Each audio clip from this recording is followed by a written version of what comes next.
नमस्कार साथियों, आरो यारो टेस्ट सीरीज श्रृंखला में आप सभी का स्वागत है। यह दृष्टि आईएएस, धी आईएएस, क्रेडोज आईएएस, जीएस वर्ड एवं डिकोड एग्जाम के जीएस और सामान्य हिंदी की महत्वपूर्ण श्रृंखला है। मेरे प्यारे साथियों, आइए हम जीएस से संबंधित 140 अति महत्वपूर्ण प्रश्नों का डिस्कशन करते हैं जो आपके आगामी एग्जाम आरो यारो के लिए अति महत्वपूर्ण है। आइए हम प्रारंभ करते हैं। पहला क्वेश्चन जो आपके सामने है अति महत्वपूर्ण प्रश्न है। बहुत ही ध्यान से प्रश्नों को देखना है, सारे प्रश्न डिटेल में डिस्कस किए जाएंगे। आइए देखते हैं पहला प्रश्न क्या कह रहा है। पहला प्रश्न है, निम्नलिखित युग्मों में कौन सा एक सही सुमेलित नहीं है। आपको ये बताना है कि कौन सा एक सही सुमेलित नहीं है। मेरे प्यारे साथियों, प्रश्न प्रारंभ करने से पहले मैं आपको कुछ इन्फॉर्मेशन देना चाहता हूँ, कुछ बताना चाहता हूँ। आप जब भी प्रश्न पढ़िए तो इस बात का ज़रूर ध्यान रखिए कि इसमें नहीं पूछा है या आपसे ये पूछा गया है कि कौन सा सत्य है। आइए आगे बढ़ते हैं। पहला प्रश्न है, निम्नलिखित युग्मों में से कौन सा एक सही सुमेलित नहीं है। ये भारत में नागरिक सेवा का जनक Cornwallis, B tenancy act lord Wellesley, C व्यक्तिगत सिद्धांत लॉर्ड डलहौजी, डी प्रथम कारखाना अधिनियम लॉर्ड रिपन। आपका सही जवाब हो जाएगा बी इसमें सही सुमेलित नहीं है। टेनेंसी एक्ट लॉर्ड वेलेजली के समय नहीं हुआ था। आइए डिटेल में देखते हैं। कॉर्नवालिस को भारत में नागरिक सेवा का जनक माना जाता है। लॉर्ड डलहौजी ने अपने व्यक्तिगत सिद्धांत के अंतर्गत कई राज्यों को अंग्रेजी साम्राज्य में विलय कर लिया था। सन 1881 में लॉर्ड रिपन के समय में प्रथम कारखाना अधिनियम पारित किया गया था। लॉर्ड हेस्टिंग के समय 1822 ईस्वी में टेनेंसी एक्ट या काश्तकारी अधिनियम लागू किया गया था। तो इसका जो टेनेंसी एक्ट है वो लॉर्ड वेलेजली की जगह पे लॉर्ड हेस्टिंग सही जवाब होगा। आइए दूसरे तरफ प्रश्न की तरफ बढ़ते हैं। दूसरा प्रश्न कह रहा है, सूची 1 को सूची 2 के साथ सुमेलित कीजिए तथा नीचे दिए गए कूट की सहायता से सही उत्तर का चयन करें। सूची 1 और सूची 2 ए कह रहा है, अनुशीलन समिति सुरेशेन, Abhinav Bharat P Mitra, Indian republic army V D. Savarkar, Hindustan republic association Ram Prasad Bismil. इसको आपको सही सुमेलित करना है। तो इसका आपका सही जवाब हो जाएगा अनुशीलन समिति पी मित्रा से संबंधित है, यानी ए का दूसरा होगा। अभिनव भारत वी.डी. सावरकर से संबंधित है, तो बी का आपका तीसरा सही होगा। इंडियन रिपब्लिक आर्मी सूर्यसेन से संबंधित है, तो सी का आपका पहला होगा। और D Hindustan republic association Ram Prasad Bismil से संबंधित है, तो डी का चौथा होगा। तो आपका सही जवाब हो जाएगा सी। 2 3 1 4। आइए अगले प्रश्न की तरफ बढ़ते हैं। अगला प्रश्न क्या है। अगला प्रश्न है, निम्नलिखित घटनाओं को कालक्रमानुसार व्यवस्थित करना है। पहला, तिलक द्वारा होम रूल लीग की स्थापना। दूसरा, गांधी जी का अफ्रीका से भारत लौटना। तीसरा, कांग्रेस का लखनऊ अधिवेशन एवं कांग्रेस लीग समझौता। चौथा, एनी बेसेंट द्वारा होम रूल लीग की स्थापना। कोड के माध्यम से आपको ये बताना है कि कौन सा कालक्रम सही है। तो आइए इसका सही जवाब देखते हैं। इसका सही जवाब होगा डी। एक्सप्लेनेशन देख लेते हैं। गांधी जी का अफ्रीका से भारत लौटना, जनवरी 1915 में गांधी जी अफ्रीका से भारत लौटे थे। अप्रैल 1916 में तिलक द्वारा होम रूल की स्थापना की गई थी। सितंबर 1916 में एनी बेसेंट द्वारा होम रूल की स्थापना की गई थी। और दिसंबर 1916 में कांग्रेस का लखनऊ अधिवेशन एवं कांग्रेस लीग समझौता हुआ था। तो आपका सही जवाब हो जाएगा डी। 2 1 4 3। आइए अगले प्रश्न की तरफ बढ़ते हैं। अगला प्रश्न है, निम्नलिखित में से कहाँ के निवासियों को एबोर्जिन्स कहते हैं। बहुत ही शानदार प्रश्न है। कहाँ के निवासियों को एबोर्जिन्स कहा जाता है। तो आपका सही जवाब हो जाएगा सी, ऑस्ट्रेलिया। ऑस्ट्रेलिया के निवासियों को एबोर्जिन्स कहा जाता है। ऑस्ट्रेलिया के मूल निवासी एबोर्जिन्स होते हैं। ऑस्ट्रेलिया सबसे छोटा महाद्वीप है। यह दक्षिणी गोलार्ध में स्थित है। मकर रेखा इसके मध्य से गुजरती है। इसे द्वीपीय महाद्वीप भी कहा जाता है। आइए अगले प्रश्न की तरफ बढ़ते हैं। अगला प्रश्न है, सूची 1 को सूची 2 से सुमेलित करें तथा नीचे दिए गए कूट की सहायता से सही उत्तर का चयन करना है। जनजाति और राज्य: ए लाखेर मिजोरम, रियांग त्रिपुरा, अंगामी नागालैंड, गद्दी हिमाचल प्रदेश। आपको सही सुमेलित करना है और बताना है सही जवाब क्या होगा। तो आइए देखते हैं। लाखेर मिजोरम में पाई जाती है। लाखेर एक जो जनजाति है मिजोरम में पाई जाती है। अगर हम रियांग की बात करें तो रियांग त्रिपुरा में पाई जाती है, अंगामी नागालैंड में और गद्दी हिमाचल प्रदेश में पाई जाती है। तो आपका सही जवाब हो जाएगा ए। 1 2 3 4 सही सुमेलित हैं। आइए अगले प्रश्न की तरफ बढ़ते हैं। अगला प्रश्न कह रहा है निम्नलिखित में से कौन एक ब्लॉक पर्वत नहीं है। आपका सही जवाब बताना है कि इसमें से कौन सा एक ब्लॉक पर्वत नहीं है। तो आपका सही जवाब हो जाएगा सी एटलस ब्लॉक पर्वत नहीं है, बल्कि एटलस कैसा पर्वत है, यह ब्लॉक के बजाय आपका एटलस जो है यह वलित पर्वत के अंतर्गत आता है। आइए डिटेल में देखते हैं। जब दो भ्रंशों के बीच का भाग यथावत रहे एवं किनारों के भाग धंस जाएं और ऊपर की तरफ उठते हैं तो उसे ब्लॉक पर्वत कहते हैं। उदाहरण के लिए salt range Pakistan, Vosges France, Harz Germany, black forest Germany, Satpura Bharat, Sierra Nevada USA. जबकि ये सब ब्लॉक पर्वत के उदाहरण हैं, जबकि एटलस अफ्रीका में स्थित है, एक वलित पर्वत है। आइए अगले प्रश्न की तरफ बढ़ते हैं। ज्वालामुखी उद्गार के दौरान जो मैग्मा धरातल पर पहुंचता है उसका मुख्य स्रोत है ए ऊपरी मंडल, बी निचला क्रस्ट, सी निचला मंडल, डी ऊपरी कोर। आपका सही जवाब हो जाएगा ए ऊपरी मंडल। ऊपरी मंडल मैग्मा का मुख्य स्रोत माना जाता है। इसका विस्तार लगभग 400 किलोमीटर गहराई तक होता है। जब मैग्मा धरातल पे आ जाता है तो उसे लावा के नाम से जाना जाता है। आइए अगले प्रश्न की तरफ बढ़ते हैं। अगला प्रश्न है निम्नलिखित युग्मों में से कौन सा एक सही सुमेलित है। आपका सही जवाब एक तरफ कटक है, दूसरी तरफ महासागर। ए विविल टॉमसन कटक अटलांटिक महासागर, एम्स्टर्डन कटक हिंद महासागर और सोलोमन कटक प्रशांत महासागर। और डी सभी सही सुमेलित हैं। तो आपका सही जवाब हो जाएगा डी सभी सही सुमेलित हैं। आइए अगले प्रश्न की तरफ बढ़ते हैं। अगला प्रश्न क्या कह रहा है, जब एक ध्वनि तरंग एक माध्यम से दूसरे माध्यम में जाती है तो वह राशि को अपरिवर्तित रहती है। तो यह पहला आयाम कौन सा अपरिवर्तित आयाम, आवृत्ति, तरंग दैर्घ्य और चाल। तो इसका सही जवाब हो जाएगा बी आवृत्ति में कोई बदलाव नहीं देखने के लिए मिलता, जबकि आयाम, तरंग दैर्घ्य और चाल बदल जाते हैं। आइए अगले प्रश्न की तरफ बढ़ते हैं। अगला प्रश्न है नीचे दो कथन दिए गए हैं। कथन ए और उसका कारण है, आपको सही जवाब देना है। कथन क्या कह रहा है, पेंडुलम घड़ी शीतकाल में तेजी से चलती है, कारण है शीतकाल में इनका आवर्तकाल बढ़ जाता है। तो इसका सही जवाब हो जाएगा सी। ए सही है परंतु आर गलत है। इनका आवर्तकाल बढ़ता नहीं बल्कि घट जाता है। राइट। आइए आगे की तरफ बढ़ते हैं। अगला प्रश्न देखते हैं। निम्नलिखित युग्मों में कौन एक सुमेलित नहीं है। आपको ये बताना है। एक तरफ ग्राफीन, कार्बन, सेविन, लेड युक्त पदार्थ, पैरीन, अग्निशामक, टेफ्लॉन, फ्लोरीन यानी युक्त बहुलक, इसमें कौन एक सही सुमेलित नहीं है, ये आपको बताना है। तो आपका सही जवाब हो जाएगा बी सही सुमेलित नहीं है। सेविन लेड युक्त पदार्थ नहीं होता। ये देखते हैं तो फिर क्या होता है, सेविन एक कीटनाशक पदार्थ है, न कि यह लेड युक्त पदार्थ होता है। बाकी सब सही हैं। ग्रेफिन कार्बन का एक द्वियामी अपर रूप होता है, पायरिन अग्निशामक पदार्थ होता है और टेफ्लॉन फ्लोरीन का बहुलक होता है। बाकी सब सही सुमेलित हैं। अगले प्रश्न की तरफ बढ़ते हैं। निम्नलिखित युग्मों में कौन सा एक सही सुमेलित नहीं है। अमापा खान मैगजीन, किम्बरले खान हीरा, मैग्नीज है, मैगजीन नहीं है सॉरी। अमापा की जो खानें हैं वो मैग्नीज के लिए फेमस है, किम्बरले की खान हीरा और मेसाबी खान लोहा, होम स्टेक खान कोबाल्ट। आइए देखते हैं कौन एक सही सुमेलित नहीं है। तो इसका सही जवाब हो जाएगा डी होम स्टेक खान कोबाल्ट के लिए फेमस नहीं है, बल्कि अगर हम देखें तो होम स्टेक खान जो है वह सोना के लिए फेमस है। बाकी सारी चीज़ें प्रसिद्ध हैं। अमापा खान ब्राज़ील में है, किम्बरले खान दक्षिण अफ्रीका में है और मेसाबी खान यूएसए में है। आइए अगले प्रश्न की तरफ बढ़ते हैं। अगला प्रश्न है उत्तर प्रदेश जनसंख्या नीति 2021 से 30 के अनुसार राज्य में किस वर्ष तक प्रजनन दर 2.1 तक लाने का लक्ष्य रखा गया है।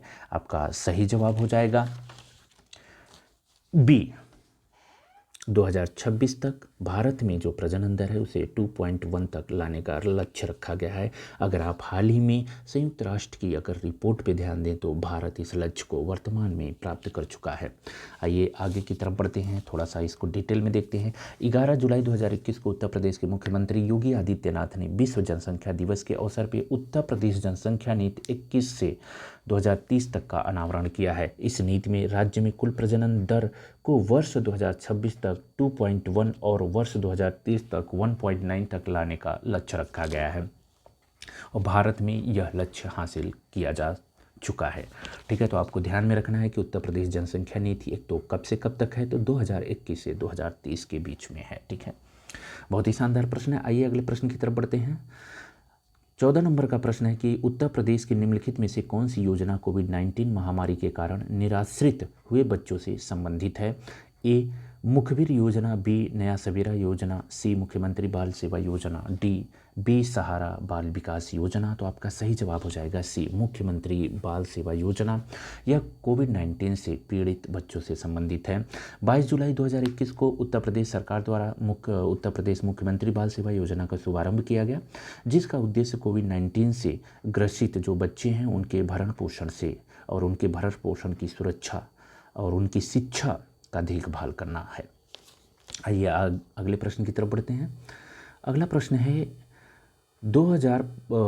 प्रश्न है निम्नलिखित में से कौन एक संस्थान लखनऊ में अवस्थित नहीं है? ए गुरु गोविंद सिंह स्पोर्ट्स कॉलेज, केंद्रीय उपोषण बागवानी संस्थान, बायोटेक पार्क और सरदार वल्लभ भाई पटेल कृषि विश्वविद्यालय। इसमें आपको बताना है, तो आपका सही जवाब हो जाएगा डी सरदार वल्लभ भाई पटेल कृषि विश्वविद्यालय। यह लखनऊ में स्थित नहीं है। तो यह कहाँ स्थित है इसके बारे में जानते हैं, तो यह मेरठ में स्थित है, न कि लखनऊ में। आइए अगले प्रश्न की तरफ बढ़ते हैं। अगला प्रश्न है निम्नलिखित युग्मों में कौन सही सुमेलित नहीं है? स्थान और उत्पाद दिया है नजीबाबाद प्लाईवुड के लिए, लखीमपुर खीरी नक्काशीदार कष्टशिल्प, मुरादाबाद पीतल के बर्तन, वाराणसी काष्ठ खिलौने। आपको बताना है कौन सही सुमेलित नहीं है। तो आपका सही जवाब हो जाएगा बी लखीमपुर खीरी नक्काशीदार काष्ठशिल्प के लिए नहीं जाना जाता। राइट, अगर हम बात करें कि नक्काशीदार काष्ठशिल्प के लिए कौन से स्थल प्रसिद्ध हैं, तो सहारनपुर, मैनपुरी, बिजनौर, बुलंदशहर, मिर्ज़ापुर, मुरादाबाद इत्यादि फेमस है। ठीक है, आइए अगले प्रश्न की तरफ बढ़ते हैं। बाकी सभी सुमेलित हैं। अगले प्रश्न की तरफ बढ़ते हैं। अगला प्रश्न क्या कह रहा है? अगला प्रश्न की डिमांड है कि निम्नलिखित में से कौन सा नृत्य बुंदेलखंड की कुम्हार जाति द्वारा स्त्री वेश में किया जाता है? बहुत ही शानदार है। ए धूरिया, बी धीवर, सी नटवरी और डी कर्मा। आपका सही जवाब हो जाएगा ए धुरिया। धुरिया जो है कुम्हार जो जाति है उसके द्वारा ये नृत्य किया जाता है और इसमें पुरुष जो है स्त्री का वेश धारण करता है। बहुत ही शानदार है। आइए इसका थोड़ा डिटेल देखते हैं। धुरिया नृत्य बुंदेलखंड को कुम्हार जाति द्वारा स्त्री वेश में किया जाता है। धीवर कहार जाति द्वारा मांगलिक अवसर पर किया जाने वाला नृत्य है। धीवर नृत्य कहार जाति द्वारा और पूर्वी उत्तर प्रदेश में अहीरों तथा यादवों में नटवरी नृत्य प्रचलित है। कर्मा नृत्य सोनभद्र में आदिवासियों द्वारा किया जाता है। आइए अगले प्रश्न की तरफ बढ़ते हैं। ट्रिटिकेल एक संकर प्रजाति है। ट्रिटिकेल एक संकर प्रजाति है। ए गेहूं एवं धान के मध्य, बी धान एवं राई के मध्य, गेहूं एवं राई के मध्य, धान एवं मक्का के मध्य। तो आपका सही जवाब हो जाएगा सी गेहूं एवं राई के मध्य कि यह एक संकर प्रजाति पाई जाती है। आइए अगले प्रश्न की तरफ बढ़ते हैं। 19 नंबर का जो प्रश्न है बहुत ही शानदार है। कूट 1 और 2 को आपका सुमेलित करना है, देखना है कि क्या इसका सही जवाब होगा।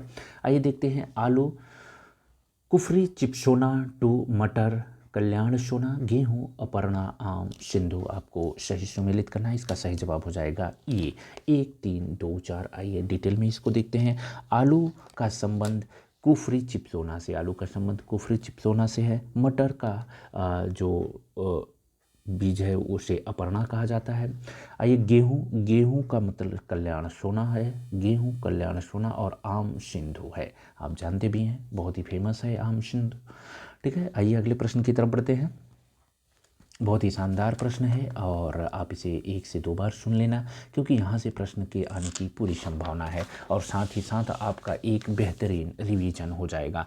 अगला प्रश्न कह रहा है कि मूंगफली की फसल में निम्न में से किसकी अधिक मात्रा की आवश्यकता होती है? ए नाइट्रोजन, बी कोबाल्ट, सी चूना, डी जिप्सम। तो आपका सही जवाब हो जाएगा डी जिप्सम। इसमें मूंगफली की एक ऐसी फसल होती है जिसमें जिप्सम की अधिक मात्रा पाई जाती है। आइए इसका थोड़ा डिटेल देखते हैं। मूंगफली लेग्यूमिनेसी कुल की फसल होती है। इसका वैज्ञानिक नाम लेग्यूमिनेसी होता है। यह एक तिलहनी फसल है, बिल्कुल तिलहनी फसल है। मूंगफली की फसल में जिप्सम की अधिक मात्रा की आवश्यकता महसूस की जाती है, महसूस नहीं की जाती, उनकी अधिक मात्रा दी भी जाती है जिप्सम। ठीक है, आइए अगले प्रश्न की तरफ बढ़ते हैं। अगला प्रश्न क्या कह रहा है? 21 नंबर का प्रश्न कह रहा है कि सूची 1 को सूची 2 के साथ सुमेलित करना है। एक तरफ जलप्रपात है, दूसरी तरफ नदी है। चुलिया, नर्मदा, हुंड्रू, स्वर्णरेखा, झारखंड, टोंस, पुनासा, चंबल। इसमें हमें सही सुमेलित करना है। तो आइए देखते हैं इसका सही जवाब क्या होगा। चुलिया चंबल पे अवस्थित है। चुलिया का संबंध चंबल से हो जाएगा। हुंड्रू का संबंध स्वर्ण रेखा से है। आप जानते हैं हुंड्रू जलप्रपात यह झारखंड में है, स्वर्ण रेखा से। झारखंड टोंस, झारखंड का संबंध टोंस से है। पुनासा का संबंध नर्मदा से है। तो आपका सही जवाब हो जाएगा ए, 4 2 3 1 आपका सही जवाब होगा। आइए अगले प्रश्न की तरफ बढ़ते हैं। अगला प्रश्न क्या कह रहा है?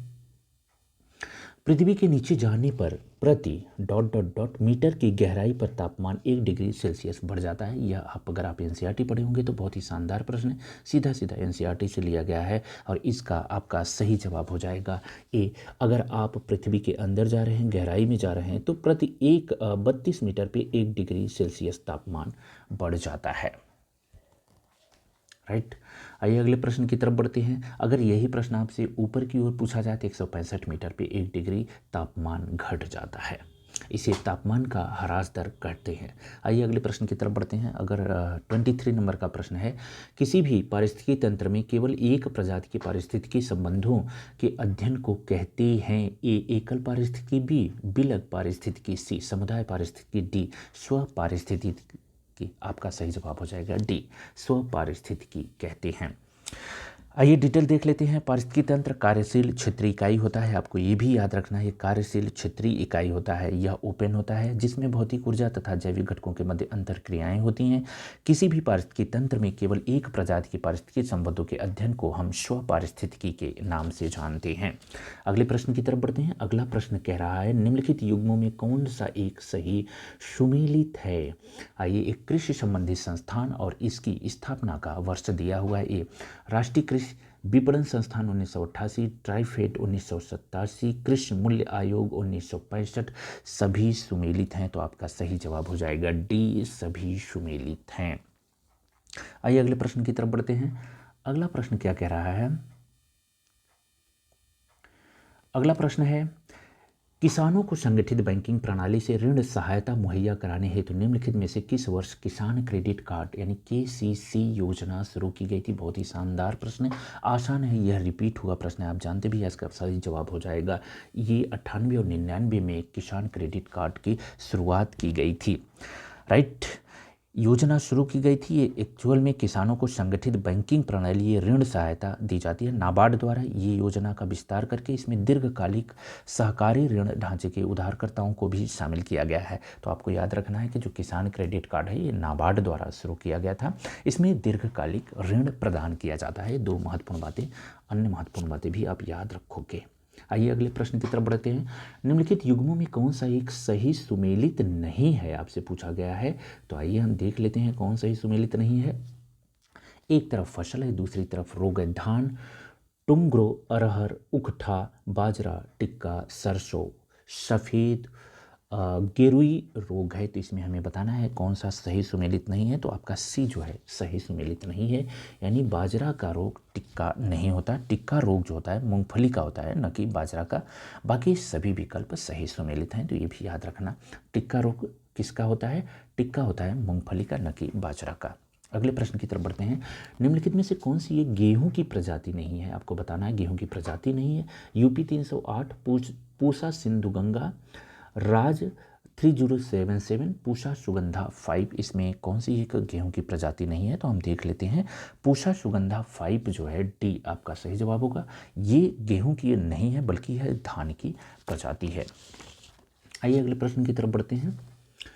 अगला प्रश्न क्या कह रहा है, 28 नंबर का प्रश्न है कि नीचे दिए गए कथन में जिनमें से एक कथन है और कारण है, आपको सही बताना है। ठीक है, कथन क्या कह रहा है, नर्मदा नदी अपने मुहाने पर डेल्टा का निर्माण नहीं करती। बिल्कुल सही है। कारण यह है कि यह भ्रंश घाटी में होकर बहती है इसलिए नहीं करती, या फिर कुछ और कारण है। तो आइए देखते हैं, इसका सही जवाब हो जाएगा ए, यानी बिल्कुल राइट है।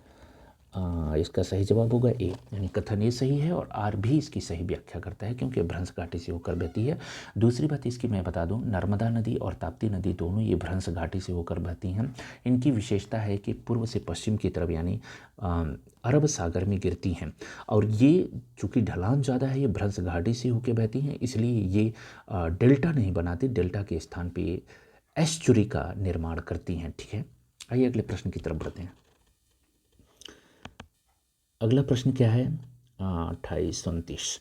अगला प्रश्न कह रहा है कि निम्नलिखित में से किसने भारतीय संविधान की प्रस्तावना को राजनीतिक जन्म की कुंडली कहा है। बहुत ही शानदार प्रश्न। ए के.टी. शाह ने, बी एम मुंशी ने, सी टी कृष्णाचारी और डी के.सी. स्वीयर में से किसने कहा है। तो हम सही जवाब मारेंगे टिक, और वो है आपका बी के.एम. मुंशी ने प्रस्तावना को राजनीति की जन्म कुंडली कहा है। आइए अगले प्रश्न की तरफ बढ़ते हैं।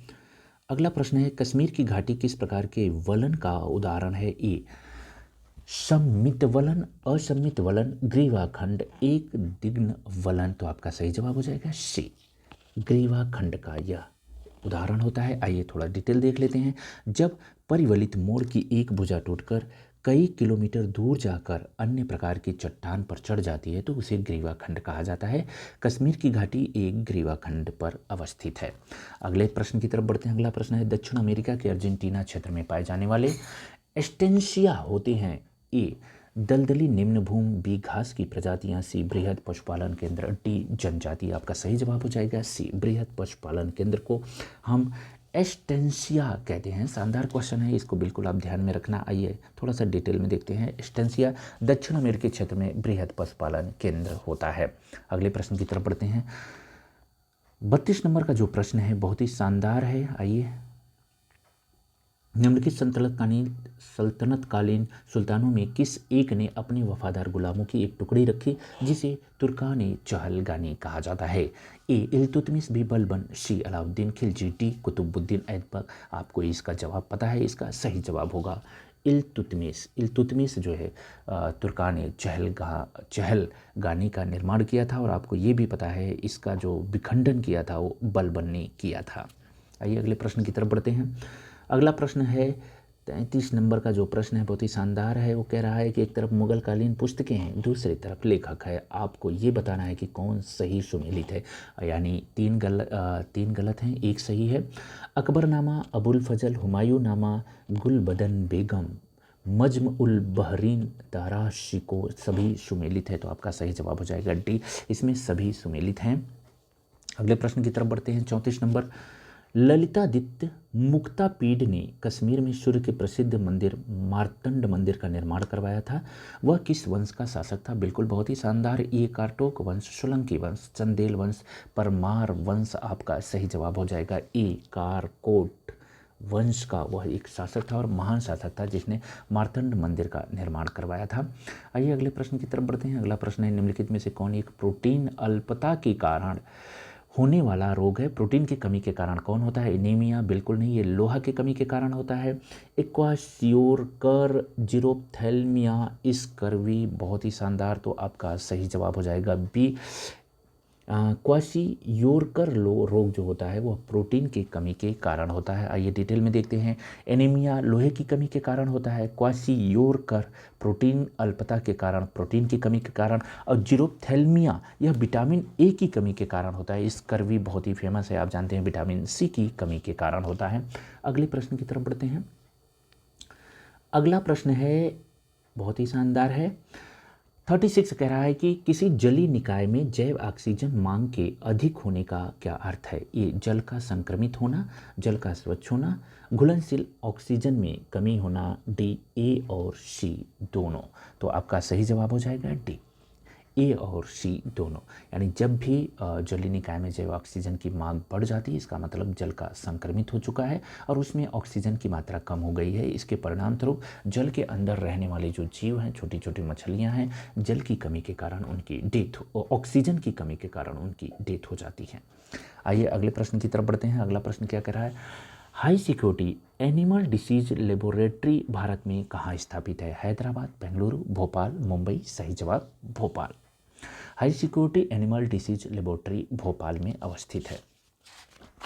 आइए अगले प्रश्न की तरफ बढ़ते हैं। अगला प्रश्न क्या कह रहा है, 38। अगला प्रश्न है, जनगणना 2011 के अनुसार निम्नलिखित में से किस केंद्र शासित प्रदेश में अनुसूचित जनजाति जनसंख्या सर्वाधिक है। बहुत ही अच्छा प्रश्न है। लक्षद्वीप, दादर एवं नागर हवेली, दमन दीव, पुडुचेरी। आपका सही जवाब हो जाएगा बी, दादर एवं नागर हवेली। आइए व्याख्या देखते हैं। जनगणना 2011 के अनुसार केंद्र शासित प्रदेश दादरा एवं नागर हवेली में संख्या के दृष्टि से सर्वाधिक अनुसूचित जनजाति यानी एसटी के लोग पाए जाते हैं, जो किसी भी केंद्र शासित प्रदेश में सर्वाधिक होते हैं। आइए अगले प्रश्न की तरफ बढ़ते हैं। जनगणना 2011 के अनुसार निम्नलिखित राज्यों को उनके जनघनत्व के बढ़ते क्रम में व्यवस्थित करना है। बहुत ही शानदार है। आइए देखते हैं।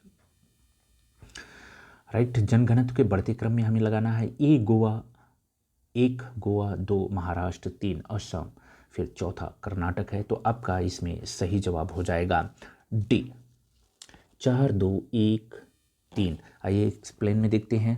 अगर हम जनघनत्व की बात करें तो गोवा में 394 है, महाराष्ट्र में 365 है, असम में 398 है और कर्नाटक में 319 है। तो सबसे ज़्यादा आपका किस में आता है, सबसे ज़्यादा कर्नाटक में है, फिर उसके बाद महाराष्ट्र में, फिर गोवा में और फिर असम में। आइए अगले प्रश्न की तरफ बढ़ते हैं। अगला प्रश्न क्या कह रहा है, 40 नंबर का प्रश्न है। जनगणना 2011 के अनुसार भारत में वर्ग 1 के नगरीय संकुलों की कुल संख्या कितनी है। बहुत ही शानदार प्रश्न है। अगर हम बात करते हैं तो इसका सही जवाब हो जाएगा डी, 468 कुल नगरीय संकुलों की संख्या है। ठीक है, आइए देख लेते हैं इसका थोड़ा सा हम डिटेल देख लेते हैं। अगर हम 2001 में देखते हैं तो 394 थी, जो अब वर्तमान में 2011 में कितने हो गए हैं, 468 हो गए हैं। ठीक है, ऐसे नगरीय संकुलन नगर जिनकी जनसंख्या 1 लाख या उससे अधिक होती है उसे हम वर्ग 1 में शामिल करते हैं। ठीक है, 1 लाख से अधिक जनसंख्या वाले नगर को वर्ग 1 में शामिल किया जाता है। आइए अगले प्रश्न की तरफ बढ़ते हैं। अगला प्रश्न है, निम्नलिखित रचनाओं में से कौन सी एक सम्राट हर्षवर्धन द्वारा रचित नहीं है। ए हर्षचरित, बी नागानंदा, सी प्रियदर्शिका, डी रत्नावली। बहुत ही शानदार है, आपको जवाब पता भी होगा। इसका सही जवाब है ए हर्षचरित। हर्षचरित को हर्षवर्धन ने नहीं लिखा था, उन्होंने नागानंदा, प्रियदर्शिका और रत्नावली की रचना की थी। हर्षचरित ग्रंथ की रचयिता यानी बाणभट्ट हैं, इन्होंने बाणभट्ट ने इसको लिखा था। ठीक है, आइए अगले प्रश्न की तरफ बढ़ते हैं। अगला प्रश्न क्या कह रहा है कि अगला प्रश्न है, निम्नलिखित युग्मों में कौन सा एक सही सुमेलित नहीं है। विद्रोह है, क्षेत्र है, कोल विद्रोह छोटा नागपुर, चुआर विद्रोह बंगाल और रामोशी विद्रोह मेघालय, रंपा विद्रोह आंध्र प्रदेश। तो आपका सही जवाब है, आपको ये बताना है कि कौन सुमेलित नहीं है। तो आपका सही जवाब हो जाएगा सी सुमेलित नहीं है, क्योंकि रामोशी विद्रोह मेघालय में नहीं है, बल्कि आपको पता है कि यह पश्चिमी घाट यानी महाराष्ट्र का एक प्रमुख विद्रोह था, बाकी अन्य सभी सुमेलित हैं। अगले प्रश्न की तरफ बढ़ते हैं। निम्नलिखित कथनों में से कौन सा या से रहनुमाई मध्ययासन सभा के संबंध में सत्य है। 2 कथन है। यह सभा पारसी सुधार आंदोलन से संबंधित है। दूसरा है, इस संस्था ने राफ्त गुफ्तार पत्रिका का प्रकाशन किया था। तो आपको सही बताना है, सही क्या है इसका। तो अगर हम सही की बात करते हैं तो इसका आंसर आपका हो जाएगा सी, मतलब 1 और 2 दोनों सही है। ठीक है, तो यह जो है रहनुमाई जो मध्ययासन सभा थी, यह पारसियों से संबंधित थी, पारसियों में धर्म के सुधार से संबंधित थी, और ये जो एक पत्रिका प्रकाशित करती थी जिसका नाम राफ्त गोपार था। तो यहाँ दोनों कथन सही हैं। आइए अगले प्रश्न की तरफ बढ़ते हैं। अगला प्रश्न क्या कह रहा है, कांग्रेस के निम्नलिखित अधिवेशन में से कौन सा एक गांव में आयोजित प्रथम अधिवेशन था? बहुत ही शानदार, आपको पता भी है। फैजपुर, त्रिपुरी, हरिपुरा और रामगढ़, तो आपका सही जवाब हो जाएगा 44 का ए, फैजपुर। फैजपुर एक गांव में आयोजित प्रथम अधिवेशन था। इसका डिटेल देख लेते हैं। कांग्रेस का फैजपुर अधिवेशन 1937 में हुआ था। गांव में आयोजित प्रथम अधिवेशन था। इस अधिवेशन की अध्यक्षता पंडित जवाहरलाल नेहरू ने की थी। तो आपको याद रखना है, पंडित जवाहरलाल नेहरू ने की थी इसकी अध्यक्षता। अगले प्रश्न की तरफ बढ़ते हैं। वर्ष 1878 ईस्वी में लॉर्ड लिंटन द्वारा पारित वर्नाकुलर प्रेस एक्ट को आकाशीय वज्रपात किसने कहा था? बहुत ही शानदार प्रश्न है कि वर्नाकुलर प्रेस एक्ट को जो आकाशीय वज्रपात किसने कहा था? ए, गोपाल कृष्ण गोखले, सुरेंद्रनाथ बनर्जी, दादा भाई नौरोजी, व्योमोश चंद्र। तो 45 का सही जवाब हो जाएगा आपका बी, सुरेंद्रनाथ बनर्जी। इन्होंने वर्नाकुलर प्रेस एक्ट को आकाशीय वज्रपात कहा था। आइए आगे की ओर बढ़ते हैं। अगर आप डिटेल चाहते हैं तो मैं थोड़ा सा इसको और एक्सप्लेन कर देता हूं। तो ये जो 1978 में लॉर्ड लिटन द्वारा ये पारित किया गया था, तो ये लॉर्ड लिटन द्वारा पारित जो वर्नाकुलर प्रेस एक्ट है, इसके तहत भारतीय समाचार पत्रों पर प्रतिबंध लगा दिया गया था। ठीक है, आइए अगले प्रश्न की तरफ बढ़ते हैं। 46 प्रश्न क्या कह रहा है? वर्ष 1932 ईस्वी में all India depressed class association की स्थापना किसने की थी? बहुत ही अच्छा क्वेश्चन है। A, B R Shinde, doctor Bhimrao Ambedkar, C Mahatma Gandhi, D Jyotiba Phule. तो आपका सही जवाब हो जाएगा सी, महात्मा गांधी ने all India depressed class association की स्थापना की थी। कब? 1932 ईस्वी में की थी। तो आपको डेट भी याद रखना है। और ये कहाँ पे किए थे? ये महाराष्ट्र यानी बम्बई प्रांत में हुई थी। आइए अगले प्रश्न की बात करते हैं। आगे की तरफ बढ़ते हैं। अगला प्रश्न क्या कर रहा है? 47 विजयनगर से संबंधित है। यहाँ से प्रश्न पूछे जाते हैं आरो यारो में। आइए देखते हैं। आरो यारो का ये फेवरेट एरिया है। विजयनगर साम्राज्य के किस शासक के अभिलेखों में उसके लिए गजबेटकर यानी हाथियों का शिकारी शब्द का प्रयोग हुआ है? बिल्कुल। हरिहर द्वितीय के लिए, कृष्णदेव राय द्वितीय और विरूपाक्ष द्वितीय के लिए किसके लिए गजबेटकर यानी हाथियों का शिकारी शब्द का इस्तेमाल होता है? तो ये आपका सही जवाब हो जाएगा सी, देवराय द्वितीय। बहुत ही फेमस था देवराय प्रथम और देवराय द्वितीय। देवराय प्रथम की तुलना में देवराय द्वितीय ज़्यादा फेमस था। तो आइए थोड़ा सा डिटेल देख लेते हैं। विजयनगर साम्राज्य के शासक देवराय द्वितीय के अभिलेखों में उसके लिए गज बेटकर हाथियों का शिकारी शब्द का प्रयोग किया गया है। 1422 ईस्वी में विजयनगर साम्राज्य का शासक ही बना था। इसी के शासनकाल में फारसी रानी राजदूत अब्दुल रज्जाक विजयनगर की यात्रा की थी। रहेला जो है इसकी प्रमुख पुस्तक का नाम है, आप जानते भी हो, रज्जाक की। आइए आगे प्रश्न की तरफ बढ़ते हैं। निम्नलिखित में से किस संप्रदाय के अनुयायियों को पंचार्थिक कहा जाता है? बहुत ही शानदार प्रश्न है कि किसके अनुयायियों को पंचार्थिक कहा जाता है। लुसेंट अगर आपने पढ़ा होगा तो वहाँ भी ये प्रश्न आपको देखने के लिए मिल जाएगा। आइए देखते हैं आपका सही जवाब क्या होगा। पशुपत संप्रदाय, भागवत संप्रदाय, लिंगायत संप्रदाय और नाथ संप्रदाय में आपका सही जवाब होगा पशुपत संप्रदाय। इसको पंचार्थिक भी कहा जाता है। इस संप्रदाय की स्थापना किसने की थी? लकुलिश ने इसकी स्थापना की थी। शैव धर्म का यह सबसे प्राचीन संप्रदाय है। पशुपत सूत्र इस मत का प्रमुख सैद्धांतिक ग्रंथ होता है। आइए अगले प्रश्न की तरफ बढ़ते हैं। निम्नलिखित युग्मों में कौन सा एक सही सुमेलित नहीं है? कौन सही सुमेलित नहीं है इसके बारे में हमें देखना है। तो अभिलेख है, संबंधित शासक है। ए, ग्वालियर अभिलेख, नरेश भोज, देवपाड़ा अभिलेख, विजय सेन, नासिक अभिलेख, गौतमी बलश्री, भीतरी अभिलेख, समुद्रगुप्त। तो आपका सही सुमेलित नहीं है यह बताना है। तो आपका सही जवाब हो जाएगा डी, भीतरी अभिलेख समुद्रगुप्त से संबंधित नहीं है। आइए देखते हैं यह किससे संबंधित है। तो भीतरी अभिलेख स्कंदगुप्त से संबंधित है, बाकी सारे सही सुमेलित हैं।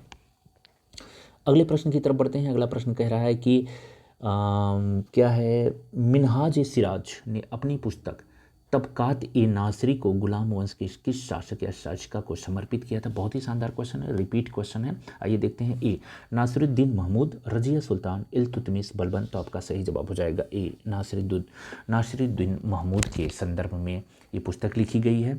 पुस्तक का नाम है तबकात ए नासरी। बहुत ही शानदार पुस्तक है। 1246 में नासिरुद्दीन महमूद को दिल्ली सल्तनत का शासक बनाया गया था।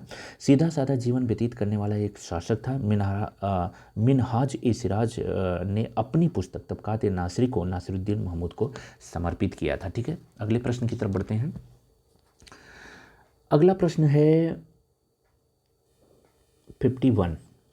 निम्नलिखित में से किस चीनी यात्री ने चालुक्यों के शासन काल में चीन एवं भारत के संबंधों का विवरण दिया है? बहुत ही शानदार है। इत्सिंग है, वेनसांग है, मात्वालिन है, फायान है। किसने बताया? तो 51 का सही जवाब हो जाएगा सी, मात्वालिन।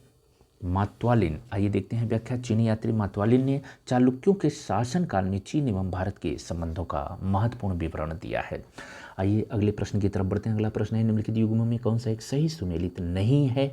आपको बताना है, एक तरफ घाटी है, दूसरा वो देश है। टेलर घाटी अंटार्कटिका, पंचशीर घाटी अफगानिस्तान, लॉयर घाटी पेरू, रैबिट घाटी यूएसए। कौन सुमेलित नहीं है? तो आपका सही जवाब हो जाएगा सी, लॉयर घाटी पेरू में नहीं है, बल्कि कहाँ पे है? लॉयर घाटी फ्रांस में अवस्थित है। बाकी अन्य विकल्प सही सुमेलित हैं। अगले प्रश्न की तरफ बढ़ते हैं। अगला प्रश्न है, सौर कलंक के संबंध में निम्नलिखित कथनों में कौन सा सही है? पहला, ये सूर्य की अपेक्षा ठंडे भाग हैं। दूसरा, इनका तापमान 1500 डिग्री सेल्सियस होता है। आइए देखते हैं इसका सही जवाब क्या होगा। सी, यानी 1 और 2 दोनों कथन सही हैं। अगले प्रश्न की तरफ बढ़ते हैं। अगला प्रश्न है, नीचे कथन और कारण दिया गया है, आपको बताना है कि यह क्या कह रहा है। कथन है कि नॉर्वे का तट फियर्ड तट का सुंदर उदाहरण है। अगर आपने एनसीईआरटी पढ़ा होगा तो सीधा प्रश्न एनसीईआरटी से है।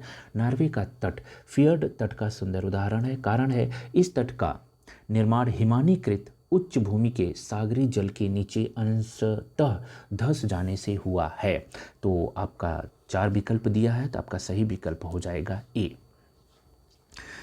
आगे हम विकल्प नहीं पढ़ रहे हैं क्योंकि कथन और कारण दोनों सही हैं और जो कारण है वो कथन की सही व्याख्या कर रहा है। आइए अगले प्रश्न की तरफ बढ़ते हैं। अगला प्रश्न है, विश्व की सबसे अधिक ऊंचाई पर स्थित सक्रिय ज्वालामुखी पर्वत ओजस डेल सलाडो आपको पता है निम्नलिखित में से किन 2 देशों की सीमाओं पर स्थित है? बोलीविया एवं पेरू, चिली एवं अर्जेंटीना, ब्राजील एवं बोलीविया, डी पेरू एवं चिली। ये आपका जवाब पता है आपको। इसका सही जवाब हो जाएगा बी, चिली और अर्जेंटीना के मध्य यह स्थित है। आइए थोड़ा डिटेल देख लेते हैं। विश्व की सबसे अधिक ऊंचाई पर स्थित सक्रिय ज्वालामुखी पर्वत ओजस डेल सलाडो चिली एवं अर्जेंटीना के सीमाओं पर स्थित है। यह चिली एवं अर्जेंटीना की सीमा पर स्थित एंडीज पर्वतमाला का हिस्सा है। आइए अगले प्रश्न की तरफ बढ़ते हैं। अगला प्रश्न है, पूंजी उत्पाद अनुपात में वृद्धि इनमें से क्या नहीं प्रदर्शित करता? बहुत ही शानदार प्रश्न है। आइए प्रश्न को पूरी तरह से देखते हैं, फिर आप अपना जवाब दीजिएगा। एक बार दोबारा पढ़ते हैं। पूंजी उत्पाद अनुपात में वृद्धि इनमें से क्या नहीं प्रदर्शित करता?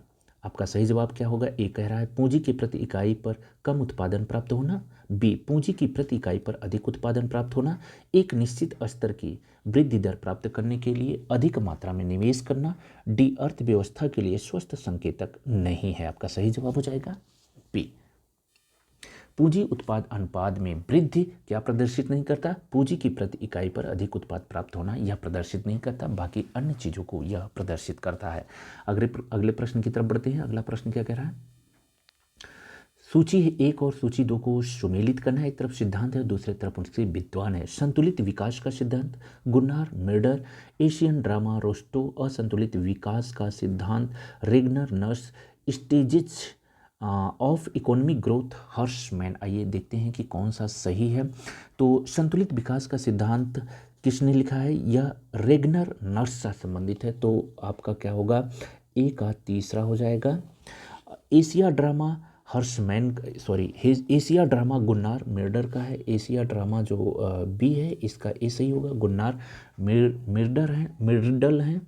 आइए सी देखते हैं क्या है। असंतुलित विकास का सिद्धांत हर्शमैन का है। असंतुलित विकास का सिद्धांत हर्शमैन, सी का चौथा हो जाएगा। डी का दूसरा हो जाएगा।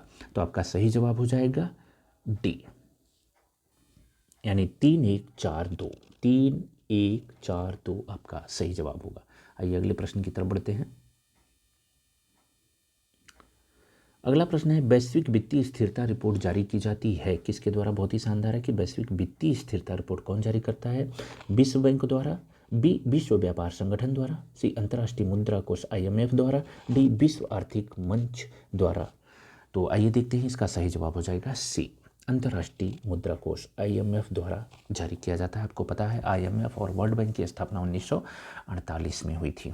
आइए अगले प्रश्न की तरफ बढ़ते हैं। 59 प्रश्न क्या कहता है? 59 निम्नलिखित में से कौन सी मद पूंजीगत प्राप्तियों के अंतर्गत रखी जाती है? तो पूंजीगत प्राप्तियां होती हैं, इसके अंतर्गत कौन सी मदें रखी जाती है, सवाल है आपसे। ए कह रहा है प्रश्नों की ऋणों की वसूली, बी करों द्वारा प्राप्त आय, सी जीएसटी, डी सरकारी उधारों द्वारा प्राप्त ब्याज। तो आपका सही जवाब हो जाएगा ए, ऋणों की वसूली जो होता है पूंजीगत प्राप्तियों के अंतर्गत रखी जाती हैं। आइए अगले प्रश्न की तरफ बढ़ते हैं। अगला प्रश्न क्या कह रहा है? निम्नलिखित युग्मों में कौन सा एक सही सुमेलित नहीं है? ए, फेमा का लागू होना 2000, सिडबी की स्थापना 1990, अग्रणी बैंक योजना 1977। सभी सही सुमेलित हैं, तो आपका सही जवाब हो जाएगा सी सुमेलित नहीं है, बाकी ऊपर दो सुमेलित हैं। तो ये जो अग्रणी बैंक योजना है यह 1977 में इसकी स्थापना नहीं हुई थी, बल्कि इसकी स्थापना 1969 में हुई थी, न कि 1977 में हुई थी। ठीक है, तो थोड़ा सा आप ध्यान में रखना, बाकी सारे सुमेलित हैं। अगले प्रश्न की तरफ बढ़ते हैं। अगला प्रश्न क्या कह रहा है? अगला प्रश्न है निम्नलिखित में से किस एक को समावेशी विकास की प्रक्रिया के अंतर्गत सम्मिलित नहीं किया जाता? समावेशी विकास की बात की जा रही है, उसके अंतर्गत किसे सम्मिलित नहीं किया जाता? ए, आर्थिक विकास की ऊंची दर, बी, आर्थिक संसाधनों का केंद्रीकरण, सी, आर्थिक विकास से उत्पन्न लाभ का बंटवारा, डी, वित्तीय समावेशन। आपका सही जवाब हो जाएगा बी, आर्थिक संसाधनों का केंद्रीकरण कि इसमें आर्थिक समावेशन को सम्मिलित नहीं किया जाता, क्योंकि समावेशन का मतलब होता है उसका विस्तार करना, जो अंतिम व्यक्ति है उस तक, सब तक पहुंच हो वित्तीय का, संसाधनों का, ऋणों का, उसको हम समावेशन कहते हैं। तो ये भी एक केंद्रीकरण की बात की जा रही है, न कि विकेंद्रीकरण की बात की जा रही है, तो ये इसमें शामिल नहीं होगा। आइए आगे की तरफ बढ़ते हैं। अगला प्रश्न क्या कह रहा है?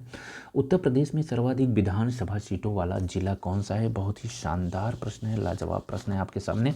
आइए देखते हैं इसका सही जवाब क्या होगा। लखनऊ, आजमगढ़, प्रयागराज, कानपुर। तो इसका सही जवाब हो जाएगा प्रयागराज। प्रयागराज सर्वाधिक विधानसभा वाला सीट है। आपको ये भी बता दूँ, प्रयागराज सबसे अधिक जनसंख्या वाला भी जिला है, और साथ ही सबसे ज़्यादा ग्रामीण जनसंख्या वाला जिला भी प्रयागराज होता है। ठीक है, आइए अगले प्रश्न की तरफ बढ़ते हैं। अगला प्रश्न क्या कह रहा है? थोड़ा सा हम डिटेल बताना चाहें आपसे तो बता देते हैं। उत्तर प्रदेश में विधानसभा की कुल सीटें कितनी होती हैं? 403 विधानसभा की सीटें होती हैं। अगर हम इसमें लोकसभा की सीट की बात करें तो 80 लोकसभा की सीटें होती हैं। अगर राज्यसभा की सीटों की बात करें तो 31 राज्यसभा की सीटें होती हैं। अगर आप ये जानना चाहते हैं कि इसमें विधान परिषद की कितनी सीटें होती हैं, तो हमेशा याद रखना विधान परिषद की जो सीटें होती हैं वो कुल सीटों का 1/10 होता है। तो आप निकाल लीजिएगा, 403 का 1/10 निकालेंगे तो 41 सीटें आ जाएगी, 40 सीटें। आइए हम आगे देखते हैं, अगले प्रश्न की तरफ बढ़ते हैं। अगला प्रश्न क्या कह रहा है? 63 कथन और कारण दिए गए हैं, बाकी आपको बताना है कि कथन कारण में कौन सही है, क्या इसकी व्याख्या करता है या नहीं करता है। आइए देखते हैं। कथन कह रहा है उपराष्ट्रपति के निर्वाचन में संसद के मनोनीत सदस्य भाग नहीं लेते, किंतु राज्यों के विधानसभा सदस्य भाग लेते हैं। आइए कारण देखते हैं। राज्य विधान परिषद के सदस्य राष्ट्रपति या उपराष्ट्रपति के निर्वाचन में भाग नहीं लेते हैं, तो इसका सही जवाब हो जाएगा डी। इसका सही जवाब होगा डी। ए गलत है परंतु आर सही है। आइए देख लेते हैं थोड़ा सा हम इसको। उपराष्ट्रपति के निर्वाचन में संसद के मनोनीत सदस्य भाग लेते हैं, जबकि उसमें कह रहा है भाग नहीं लेते हैं, भाग और लेते हैं। ठीक है, तो उसमें मनोनीत हो या निर्वाचित हो दोनों भाग लेते हैं। उपराष्ट्रपति में अगर राष्ट्रपति की बात आ जाएगी तो राष्ट्रपति के जब निर्वाचन मंडल की बात आएगी तो वहाँ सिर्फ निर्वाचित सदस्य ही भाग लेते हैं, न कि मनोनीत भाग लेते हैं। तो आपका सही जवाब डी होगा। अगले प्रश्न की तरफ बढ़ते हैं। 64 कह रहा है निम्नलिखित में से किस एक को भारतीय संसद द्वारा नहीं हटाया जा सकता? नियंत्रक एवं महालेखा परीक्षक, भारत का राष्ट्रपति, भारत का महान न्यायवादी, उच्च न्यायालय का न्यायाधीश। इसे भारतीय संसद द्वारा किसे नहीं हटाया जा सकता? तो 64 का सही जवाब होगा सी। भारत के महान न्यायवादी को भारतीय संसद नहीं हटा सकती, बल्कि कौन हटाता है? राष्ट्रपति हटाता है। आइए देखते हैं थोड़ा डिटेल में। संसद को महाभियोग द्वारा राष्ट्रपति को उसके पद से हटाने का अधिकार है। इसके पास कई मुख्य न्यायाधीशों एवं उच्च न्यायालय के के मुख्य न्यायाधीश एवं अन्य न्यायाधीशों को विशेष बहुमत से हटाने का अधिकार होता है, जबकि महान न्यायवादी राष्ट्रपति के प्रसाद पर्यंत अपना पद धारण करता है, अतः राष्ट्रपति ही उसे हटा सकता है। मैंने आपसे कहा राष्ट्रपति केवल इसे हटाएगा। अगले प्रश्न की तरफ बढ़ते हैं। 65 निम्नलिखित अनुच्छेदों में से किस एक में यह वर्णित है कि राष्ट्रपति एवं उपराष्ट्रपति के निर्वाचन संबंधी विवादों का निर्णय उच्चतम न्यायालय द्वारा किया जाएगा? बहुत ही शानदार प्रश्न है, तो आपको बताना है 65 का सही जवाब हो जाएगा बी, अनुच्छेद 71। अनुच्छेद 71 में कहा गया है कि राष्ट्रपति एवं उपराष्ट्रपति के निर्वाचन संबंधी विवादों का निपटारा उच्चतम न्यायालय द्वारा किया जा सकता है। ठीक है, आइए अगले प्रश्न की तरफ बढ़ते हैं। अगला प्रश्न है, निम्नलिखित अनुच्छेदों में से कौन सा एक अनुच्छेद 19(1) क के अंतर्गत मूल अधिकार नहीं है? जानने का अधिकार, प्रेस की स्वतंत्रता, प्रदर्शन का धरना, हड़ताल एवं बंद। आपका सही जवाब हो जाएगा डी, हड़ताल एवं बंद अनुच्छेद 19(1) क के तहत नहीं आता। बाकी जानने का अधिकार, राइट टू इन्फॉर्मेशन, प्रेस की स्वतंत्रता, प्रदर्शन या धरना सभी जो है अनुच्छेद 19(1) क के अंतर्गत आते हैं। हड़ताल एवं बंद इसके अंतर्गत नहीं आते, बल्कि शांतिपूर्ण सम्मेलन और संघ बनाने का जो अधिकार है वो इसके अंतर्गत शामिल है। अगले प्रश्न की तरफ बढ़ते हैं।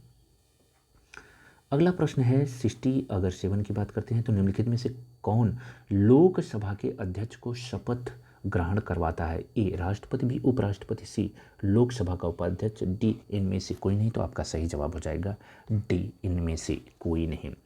लोकसभा के अध्यक्ष को जो शपथ है इनमें से कोई नहीं कराता। आइए देखते हैं डिटेल में। संविधान के अनुच्छेद 93 के अनुसार लोकसभा को अपने सदस्यों में से एक अध्यक्ष और एक उपाध्यक्ष चुनने का अधिकार होता है। आपको ये भी पता होगा कि लोकसभा का अध्यक्ष जो होता है लोकसभा सदस्य के रूप में शपथ ग्रहण करता है, न कि अध्यक्ष के रूप में। तो लोकसभा अध्यक्ष के रूप में वो कभी शपथ को नहीं लेता, अतः लोकसभा अध्यक्ष को कोई शपथ ग्रहण नहीं कराता या सदस्य के रूप में शपथ लेता है, न कि अध्यक्ष के रूप में। ठीक है, तो ये जो सीनियर होते हैं उन्हीं को राष्ट्रपति जो है लोकसभा का अध्यक्ष नियुक्त करता है। आइए अगले प्रश्न की तरफ बढ़ते हैं। इनमें से कोई नहीं 68। अगर हम 68 प्रश्न को देखते हैं तो इसमें क्या है कि राज्य विधान परिषद के संबंध में निम्नलिखित में से कौन सा एक कथन सत्य नहीं है, आपसे पूछा गया है। तो इस प्रश्न को थोड़ा सा ऊपर कर लेते हैं आपको ताकि अच्छा लगे देखने में। राज्य विधान परिषद के संबंध में निम्नलिखित में से कौन सा एक कथन सत्य नहीं है? ए, यह एक स्थायी सदन है, बी, इसे समाप्त नहीं किया जा सकता, इसे विघटित नहीं किया जा सकता, इसके सदस्यों का कार्यकाल 6 वर्ष का होता है। इसमें बताना है कि कौन एक सत्य नहीं है। तो आपका सही जवाब हो जाएगा बी, इसे समाप्त नहीं किया जा सकता, यही गलत है। इसे समाप्त किया जा सकता है कि अगर विधान जो सभा है अगर वो चाहती है तो इसे संसद सामान्य बहुमत से समाप्त कर सकती है। ठीक है, आइए अगले प्रश्न की तरफ बढ़ते हैं। अगर आपको इसका आर्टिकल जाना है तो अनुच्छेद 171 में इसके विघटन एवं गठन से संबंधित जो विषय है वह उल्लिखित है। अनुच्छेद 169 के तहत संसद को यह अधिकार है वह विधान परिषद का सृजन कर सकता है। ठीक है, आइए अगले प्रश्न की तरफ बढ़ते हैं। अगला प्रश्न कथन और कारण का है। बहुत ही शानदार प्रश्न है, इसको हम देखते हैं अच्छे से। कथन क्या कह रहा है? कथन है कि संसद द्वारा वर्ष 1966 में संघ राज्य क्षेत्र दिल्ली हेतु उच्च न्यायालय की स्थापना की गई है। कारण है कि अनुच्छेद 241 में संसद को यह शक्ति प्रदान की गई है कि वह किसी संघ राज्य हेतु उच्च न्यायालय की स्थापना कर सकती है। तो आइए देखते हैं, इसका सही जवाब हो जाएगा ए, कथन और कारण दोनों सही है और जो कारण है कथन की सही व्याख्या कर रहा है। अगले प्रश्न की तरफ बढ़ते हैं। निम्नलिखित में से कौन सा एक राज्य महाधिवक्ता के संबंध में सत्य नहीं है? ठीक है, राज्य महाधिवक्ता है उसके संदर्भ में कौन सा कथन सत्य नहीं, ये बताना। ए, अनुच्छेद 165 में राज्य महाधिवक्ता की व्याख्या की गई है। बी, इसकी नियुक्त राज्यपाल द्वारा होती है। सी, संविधान द्वारा महाधिवक्ता के कार्यकाल को सुनिश्चित किया गया है। डी, इसके वेतन भत्तों का निर्धारण राज्यपाल करता है। आपका सही जवाब हो जाएगा सी, यह सत्य नहीं है। आइए इसका व्याख्या देखते हैं। राज्य महाधिवक्ता राज्य का सर्वोच्च कानूनी अधिकारी होता है। आपको पता भी है महाधिवक्ता के कार्यकाल को संविधान द्वारा सुनिश्चित नहीं किया गया है क्योंकि यह प्रसाद पर्यंत अपने पद को धारण करता है। राज्यपाल इसकी नियुक्ति करता है और राज्यपाल ही इसको हटा सकता है। तो आइए आगे देखते हैं अगला प्रश्न क्या है। अगला प्रश्न है कि संविधान निर्माण के समय विभिन्न समितियों एवं उसके प्रमुखों का कौन सा युग्म सही सुमेलित नहीं है? समिति है और प्रमुख है कार्य संचालन समिति के एम मुंशी, सदन समिति राजेंद्र प्रसाद, मूल अधिकार उप समिति JB कृपलानी और अल्पसंख्यक मामलों की उप समिति HC। अगर हम मुखर्जी की बात करते हैं तो इसमें पूछा गया कि कौन सही सुमेलित नहीं है, तो 71 का आपका सही जवाब हो जाएगा B, सदन समिति राजेंद्र प्रसाद बिल्कुल सही सुमेलित नहीं है। सदन समिति के प्रमुख V पट्टाभी सीतारमैया थे, न कि राजेंद्र प्रसाद थे। बाकी सारी समितियां सही सुमेलित हैं। संविधान निर्माण हेतु संविधान सभा ने कुल टोटल 22 समितियों का गठन किया था, आपको पता भी है, जिनमें 12 समितियां मूल मामलों से संबंधित थी और जो 10 समितियां थीं वो कार्य विधि से संबंधित थी। तो अगर आपसे प्रश्न पूछा जाता है कुल कितनी टोटल समितियां थी, तो 22 टोटल समितियां थी। अगर वर्तमान में आपसे पूछा जाए कि वर्तमान में कुल कितनी समितियाँ हैं, तो हमारी संसद में, अगर हम संसद की बात करते हैं, तो टोटल कुल 24 समितियाँ हैं, जिनमें से 16 लोकसभा की और 8 राज्यसभा की समितियाँ हैं। अगले प्रश्न की तरफ बढ़ते हैं। आइए, अगला प्रश्न है, कथन और कारण दिया गया है, देखते हैं। लोक लेखा समिति को प्राक्कलन समिति की जुड़वा बहन कहते हैं, आपको पता भी है, बहुत ही अच्छा क्वेश्चन है। कारण है, लोक लेखा समिति प्राक्कलन समिति के साथ मिलकर सार्वजनिक व्यय पर संसदीय नियंत्रण सुनिश्चित करती है, तो आपका सही जवाब हो जाएगा ये। कथन और कारण दोनों सही है, कारण कथन की सही व्याख्या कर रहा है। आइए अगले प्रश्न की तरफ बढ़ते हैं। 73 प्रश्न बहुत ही शानदार है। एक तरफ पंचायती राज समितियाँ हैं, दूसरी तरफ उनकी स्थापना है। आपको ये बताना है कि कौन सुमेलित नहीं है। PK थुंगन समिति 1988, अशोक मेहता समिति 1975, ML सिंघवी समिति 1986, BK राव समिति 1985। आपका इसका जवाब पता है। अशोक मेहता समिति 1975 में नहीं बल्कि 1977 में गठित की गई थी। बाकी सारी समितियां सही हैं। कुछ हम अलग से इंफॉर्मेशन दे देते हैं। जो पंचायती राज है उसको संवैधानिक दर्जा किस समिति की अनुशंसा पे दिया गया था, वो PK थुंगन समिति 1988 में, 89 में इन्होंने अपना रिपोर्ट पेश किया था। इसी के आधार पर इसे संवैधानिक दर्जा दिया गया है। अशोक मेहता समिति ने यह 2 स्तरीय इन्होंने बात की थी। इससे पहले आपको पता है बलवंत राय मेहता समिति 1956 में 57 में गठन किया गया था, जिन्होंने त्रिस्तरीय पंचायती राज की गठन की बात की थी। ठीक है, आइए आगे हम बढ़ते हैं।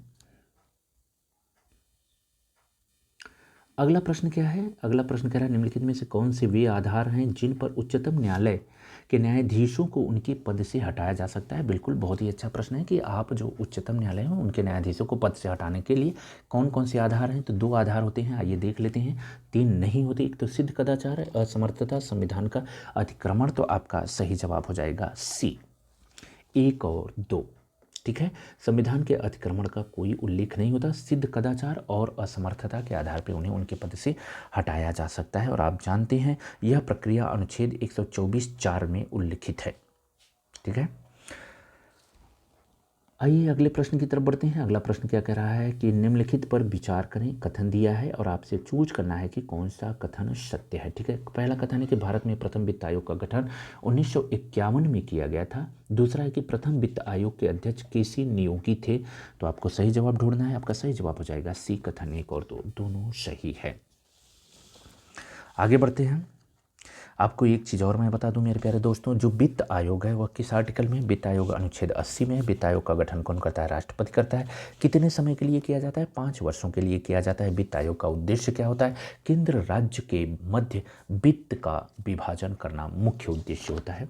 तो आइए अगले प्रश्न की तरफ बढ़ते हैं। अगला प्रश्न क्या कह रहा है? बहुत ही शानदार प्रश्न है, आप ध्यान से पढ़ना और इसको बहुत ही ध्यान से करना, और आप कर लोगे, मुझे पूरा यकीन है। आइए देखते हैं, निम्नलिखित में से किस संवैधानिक संशोधन द्वारा संविधान में भाग 14 क तथा अनुच्छेद 323 क और 323 ख जोड़कर अधिकरण के संबंधों में प्रावधान किया गया? बहुत ही शानदार प्रश्न है। ठीक है, तो अधिकरण का प्रावधान, ये बाकी आपको बहकाने के लिए किया गया है, सिर्फ इतना याद रखना है आपको कि अधिकरण का प्रावधान किस संविधान संशोधन के तहत किया गया था। तो आइए, A 42वें संविधान संशोधन, B 44 संविधान संशोधन, C 25वें संविधान संशोधन, D 49वें संविधान संशोधन। तो आपका सही जवाब हो जाएगा E, 42 संविधान संशोधन के द्वारा इसे संविधान का हिस्सा बनाया गया था। आपको पता भी है कि 42 संविधान संशोधन को संविधान का लघु संविधान भी कहा जाता है। इसी में मूल कर्तव्य को जोड़ा गया था, और साथ ही साथ 42 संविधान में ही यह जोड़ा गया था कि प्रस्तावना में समाजवाद, धर्मनिरपेक्षता और अखंडता शब्द भी इसी के साथ जोड़ा गया था। ठीक है, तो आइए अगले प्रश्न की तरफ बढ़ते हैं। अगला प्रश्न कह रहा है कि 77 निम्नलिखित में से किस एक को लौटता हुआ मानसून भी कहा जाता है? यह एक ज्योग्राफी का बहुत ही शानदार प्रश्न है। तो लौटता हुआ मानसून किसे कहते हैं? आइए देख लेते हैं। दक्षिणी पश्चिमी मानसून है, बी उत्तर पूर्वी मानसून, सी पश्चिमी विक्षोभ, डी दक्षिण पूर्वी मानसून। आपका सही जवाब हो जाएगा बी उत्तरी पूर्वी मानसून को लौटता हुआ मानसून भी कहा जाता है। आपको पता है लौटता हुआ मानसून के कारण तमिलनाडु के तटों पे बहुत ही ज़बरदस्त वर्षा होती है, यानी जनवरी फरवरी में वर्षा कहाँ होती है? तमिलनाडु में होती है। ठीक है। उत्तरी भारत के मैदानी भाग में शीत ऋतु में वर्षा पश्चिमी विक्षोभ के कारण होती है। अगर आप उत्तरी भारत की बात करते हैं तो हम उत्तरी भारत के मैदानों में पश्चिमी विक्षोभ के कारण वर्षा होती है। ठीक है। और जब दक्षिण पश्चिमी मानसून होता है तो लगभग पूरे भारत में वर्षा होती है। आइए अगले प्रश्न की तरफ बढ़ते हैं। 78 देश की कुल नगरीय जनसंख्या में उत्तर प्रदेश का योगदान कितना है? बहुत ही शानदार है कि उत्तर प्रदेश का कुल कितना योगदान है। तो आपका सही जवाब आपको पता भी है, क्वेश्चन रिपीट है, सी आपका सही जवाब है। ठीक है, 11.79% इसका सही जवाब होगा। आइए अगले प्रश्न की तरफ बढ़ते हैं। 79 भारतीय संविधान का निम्नलिखित में से कौन सा भाग एवं अनुच्छेद नागरिकता से संबंधित है? भाग ए अनुच्छेद 3 से 8 तक, भाग 2 अनुच्छेद 5 से 11 तक, भाग 2 अनुच्छेद 4 से 11 तक, भाग 1 अनुच्छेद 5 से 11 तक। तो आपका सही जवाब हो जाएगा बी अनुच्छेद भाग 2 अनुच्छेद 5 से 11 तक आपका सही जवाब होगा। यानी नागरिकता क्या है? भाग 2 में है, आपको पता ही है। भाग 3 में मूल अधिकार है, भाग 4 में डीपीएसपी है। तो ये सारी बातें आपको पता है। भाग 2 अनुच्छेद 5 से 11 नागरिकता की बात की गई। अनुच्छेद 11 में कहा गया है कि नागरिकता से संबंधित सभी प्रावधान करने की जो शक्ति है वो संसद के पास है। आइए अगले प्रश्न की तरफ बढ़ते हैं। अगला प्रश्न है सूरत विभाजन के पश्चात उदारवादी विचारों को जनता तक पहुंचाने के लिए किस एक पत्र पत्रिका की स्थापना की गई थी? बहुत ही शानदार प्रश्न है, आपको याद रखना है। A servant of India, B Bombay chronicle, C Indian home rule, D the Indian review. आपका सही जवाब हो जाएगा बी बॉम्बे क्रॉनिकल। इसका थोड़ा सा हम विस्तार देख लेते हैं। सूरत विभाजन के पश्चात उदारवादी विचारकों को जनता तक पहुंचाने के लिए भारतीय राष्ट्रीय कांग्रेस के नेता फिरोज शाह मेहता ने 1913 में मुंबई में बॉम्बे क्रॉनिकल की स्थापना की थी। इसके संपादक कौन थे? वीजी हार्नीमन थे। आइए अगले प्रश्न की तरफ बढ़ते हैं। अगला प्रश्न क्या कह रहा है? अगला प्रश्न कह रहा है मेरे प्यारे बच्चों, मेरे साथियों, मेरे दोस्तों, अभीष्ट राष्ट्रीय निर्धारित अंशदान पद संबंधित है? ए विश्व बैंक से, बी अंतर्राष्ट्रीय मुद्रा कोष से, सी एशियाई विकास बैंक से, डी जलवायु परिवर्तन पर विश्व के देशों द्वारा बनाई गई कार्य योजना से। तो आपका सही जवाब हो जाएगा डी। आपका सही जवाब होगा डी। तो अभीष्ट राष्ट्रीय निर्धारित अंशदान जो होता है वह जलवायु परिवर्तन पर विश्व के देशों द्वारा बनाई गई कार्य योजना से संबंधित है। इसका थोड़ा हम डिटेल देख लेते हैं। इसके डिटेल में अगर हम बात करें तो इस पद का प्रयोग जो है जलवायु परिवर्तन में संयुक्त राष्ट्र फ्रेमवर्क कन्वेंशन के अंतर्गत हरित गृह गैसों के उत्सर्जन को कम करने के संदर्भ में किया गया था, जिसमें ये बताया गया है कि जो विकसित देश है वो इसमें पैसा, इसमें फंड डालेंगे और इसमें तकनीकी सहायता भी उपलब्ध की जाएगी ताकि जो विकासशील देश हैं इस पैसे और तकनीक का अपने यहाँ जलवायु परिवर्तन यानी कार्बन डाइऑक्साइड को कम करने में उपयोग कर सकते हैं। तो आइए अगले प्रश्न की तरफ बढ़ते हैं। 82 प्रश्न क्या कह रहा है? 82 गोरखपुर लिंक एक्सप्रेस वे को कुल लंबाई है, अच्छा गोरखपुर जो लिंक एक्सप्रेस वे है उसकी कुल लंबाई कितनी है? ए 100 किलोमीटर, बी 120 किलोमीटर, सी 91 किलोमीटर और डी 85 किलोमीटर। बहुत ही अच्छा प्रश्न है, तो इसका सही जवाब हो जाएगा सी 91 किलोमीटर। आपको याद रखना है कि गोरखपुर जो लिंक एक्सप्रेस वे वो 91 किलोमीटर लंबी है। ठीक है, इस बात को याद रखना है आपको। इसका थोड़ा सा अगर हम डिटेल पढ़ें आपसे तो यह गोरखपुर जिले के जैतपुर बाईपास को आजमगढ़ जिले के सलालपुर में पूर्वांचल एक्सप्रेसवे से जोड़ता है। ठीक है, अगले प्रश्न की तरफ बढ़ते हैं। क्रिएटोफाइट्स पौधे पाए जाते हैं आर्द्रभूमि स्थलों पर, मरुस्थल में, नदियों के तट पर, टुंड्रा प्रदेश में। तो आपका सही जवाब हो जाएगा बी मरुस्थलों में। क्रिएटो जो फाइट्स पौधे होते हैं मरुस्थलों में पाए जाने वाले पौधे होते हैं। अगले प्रश्न की तरफ बढ़ते हैं। 84 फ्लाउड कमीशन से संबंधित निम्नलिखित में से कौन सा एक आंदोलन प्रेरित था? बहुत ही शानदार प्रश्न है। फ्लाउड कमीशन से संबंधित है तेभागा आंदोलन, बी वर्ली आंदोलन, सी बिजौलिया आंदोलन, डी बारदोली आंदोलन। तो आपका सही जवाब हो जाएगा ए तेभागा आंदोलन इससे संबंधित है। इसका थोड़ा हम डिटेल देख लेते हैं। तेभागा आंदोलन का संबंध बंगाल से है। बंगाल के 15 जिलों में नवंबर 1946 में यह 46-47 में यह आंदोलन चला था।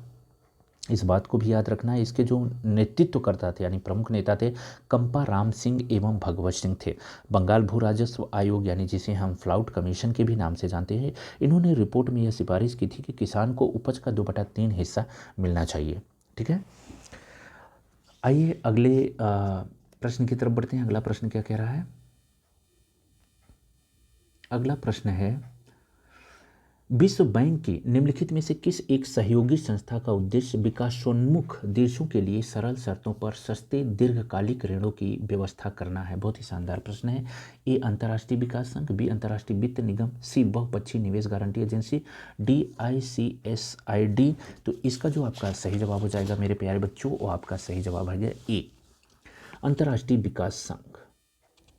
आइए अगले प्रश्न की तरफ बढ़ते हैं। 86 अगला प्रश्न क्या कह रहा है? एक सूची है, सूची 1 और 2 को सुमेलित करना है। झील है और जिला है, उत्तर प्रदेश यह प्रश्न है। गौर झील रामपुर, कुंद्रा समुंदर उन्नाव, बेला सागर महोबा और वल्लापारा कानपुर। तो आइए देखते हैं कि कौन सुमेलित है, इसको हम देखते हैं। सुमेलित कराना है। गौर झील रामपुर में स्थित है, ये आप जानते हैं कि गौर झील कहाँ पे है। गौर झील ये रामपुर में स्थित है। कुंद्रा समुंदर उन्नाव में है, ये उन्नाव में है, ये भी सही है। अगर हम बेला सागर की बात करें तो ये महोबा में है, और अगर हम वल्लापारा की बात करें तो ये कानपुर में है। तो आपका सही जवाब क्या हो जाएगा?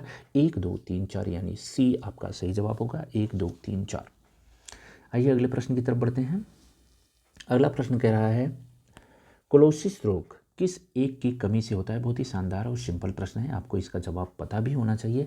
कोलोसिस रोग किस एक की कमी के कारण होता है? A thiamine, B niacin, C riboflavin, D स्कारबिक अम्ल। आपका सही जवाब हो जाएगा सी राइबोफ्लेविन की कमी के कारण ये कोलोसिस रोग होता है। आइए देखते हैं क्या होता है। इसे हम विटामिन B2 के नाम से भी जानते हैं। राइबोफ्लेविन को विटामिन B2 भी कहा जाता है। ठीक है, जब यह जल में यह एक चीज़ और याद रखना है, जल में घुलनशील विटामिन होता है। इसकी कमी से शरीर के भार में कमी आ जाती है तथा मुंह के होंठ फट जाते हैं, जिसे किलोसिस कहते हैं। तो आपको थोड़े याद रखना है कि जो आपके जो चेहरे हैं, जो चेहरा मुंह जो इसका होंठ जो है कट जाता है। बहुत सारे बच्चों को आपने देखा होगा कि कटे होंठ से पैदा होते हैं, उसकी वजह होता है यही विटामिन जो 2 है उसकी कमी के कारण ऐसा होता है। आइए अगले प्रश्न की तरफ बढ़ते हैं। 88 प्रश्न कह रहा है कि राष्ट्रीय डोप परीक्षण प्रयोगशाला किस मंत्रालय के अधीन कार्य करता है? ए स्वास्थ्य एवं परिवार कल्याण मंत्रालय, बी विज्ञान एवं प्रौद्योगिकी मंत्रालय, सी युवा कार्यक्रम एवं खेल मंत्रालय, डी गृह मंत्रालय। तो आपका सही जवाब हो जाएगा सी युवा कार्यक्रम एवं खेल मंत्रालय के अंतर्गत होता है। आइए अगले प्रश्न की तरफ बढ़ते हैं। 89 जनगणना 2011 के अनुसार उत्तर प्रदेश में अनुसूचित जनजाति का लिंगानुपात कितना है? तो आपका सही जवाब हो जाएगा सी 951 अनुसूचित जनजाति का लिंगानुपात होता है। आइए अगले प्रश्न की तरफ बढ़ते हैं। अगला प्रश्न है, निम्नलिखित में से कौन सा एक युग्म सही सुमेलित नहीं है? रोग है, प्रभावित अंग है, ए रेबीज तंत्रिका तंत्र को, इन्फ्लुएंजा श्वसन मार्ग को, सिफिलिस जननांग को और टाइफाइड फेफड़ा को। आइए देखते हैं कि इसका सही जवाब क्या होगा। 90 का सही जवाब होगा डी। यह जो है सुमेलित नहीं है। टाइफाइड फेफड़ा को नहीं प्रभावित करता, बल्कि टाइफाइड एक रोग बुखार होता है, और टाइफाइड आपको कहाँ पे होता है आपको पता है, यह लीवर से संबंधित होती है, न कि फेफड़ा से संबंधित। ठीक है, यानी आंत को यह प्रभावित करता है। अगला प्रश्न देखते हैं। निम्नलिखित में से कौन सा एक हार्मोन दुग्ध जनित हार्मोन कहा जाता है? बहुत ही शानदार प्रश्न है। कौन दुग्ध जनित हार्मोन होता है? 91 का आप सही जवाब देखते हैं। STH, बी LTH, ए ADH, डी GTH। आपका सही जवाब हो जाएगा बी LTH मतलब लेक्टोजेनिक हार्मोन कहा जाता है इसको। पीयूष ग्रंथि से यह निकलता है, यह दुग्ध जनित हार्मोन होता है। इसका मुख्य कार्य शिशु के लिए स्तनों में दूध स्राव उत्पन्न करना होता है। आइए अगले प्रश्न की तरफ बढ़ते हैं। अगला प्रश्न है, निम्नलिखित युग्मों में कौन सा एक सही सुमेलित नहीं है? सल्फर डाइऑक्साइड ईंट के भट्ठे, नाइट्रस ऑक्साइड जलमग्न धान के क्षेत्र, carbon dioxide thermal power station, chlorofluorocarbon automobile. इसमें से कौन हमें बताना है सुमेलित नहीं है? डी सुमेलित नहीं है।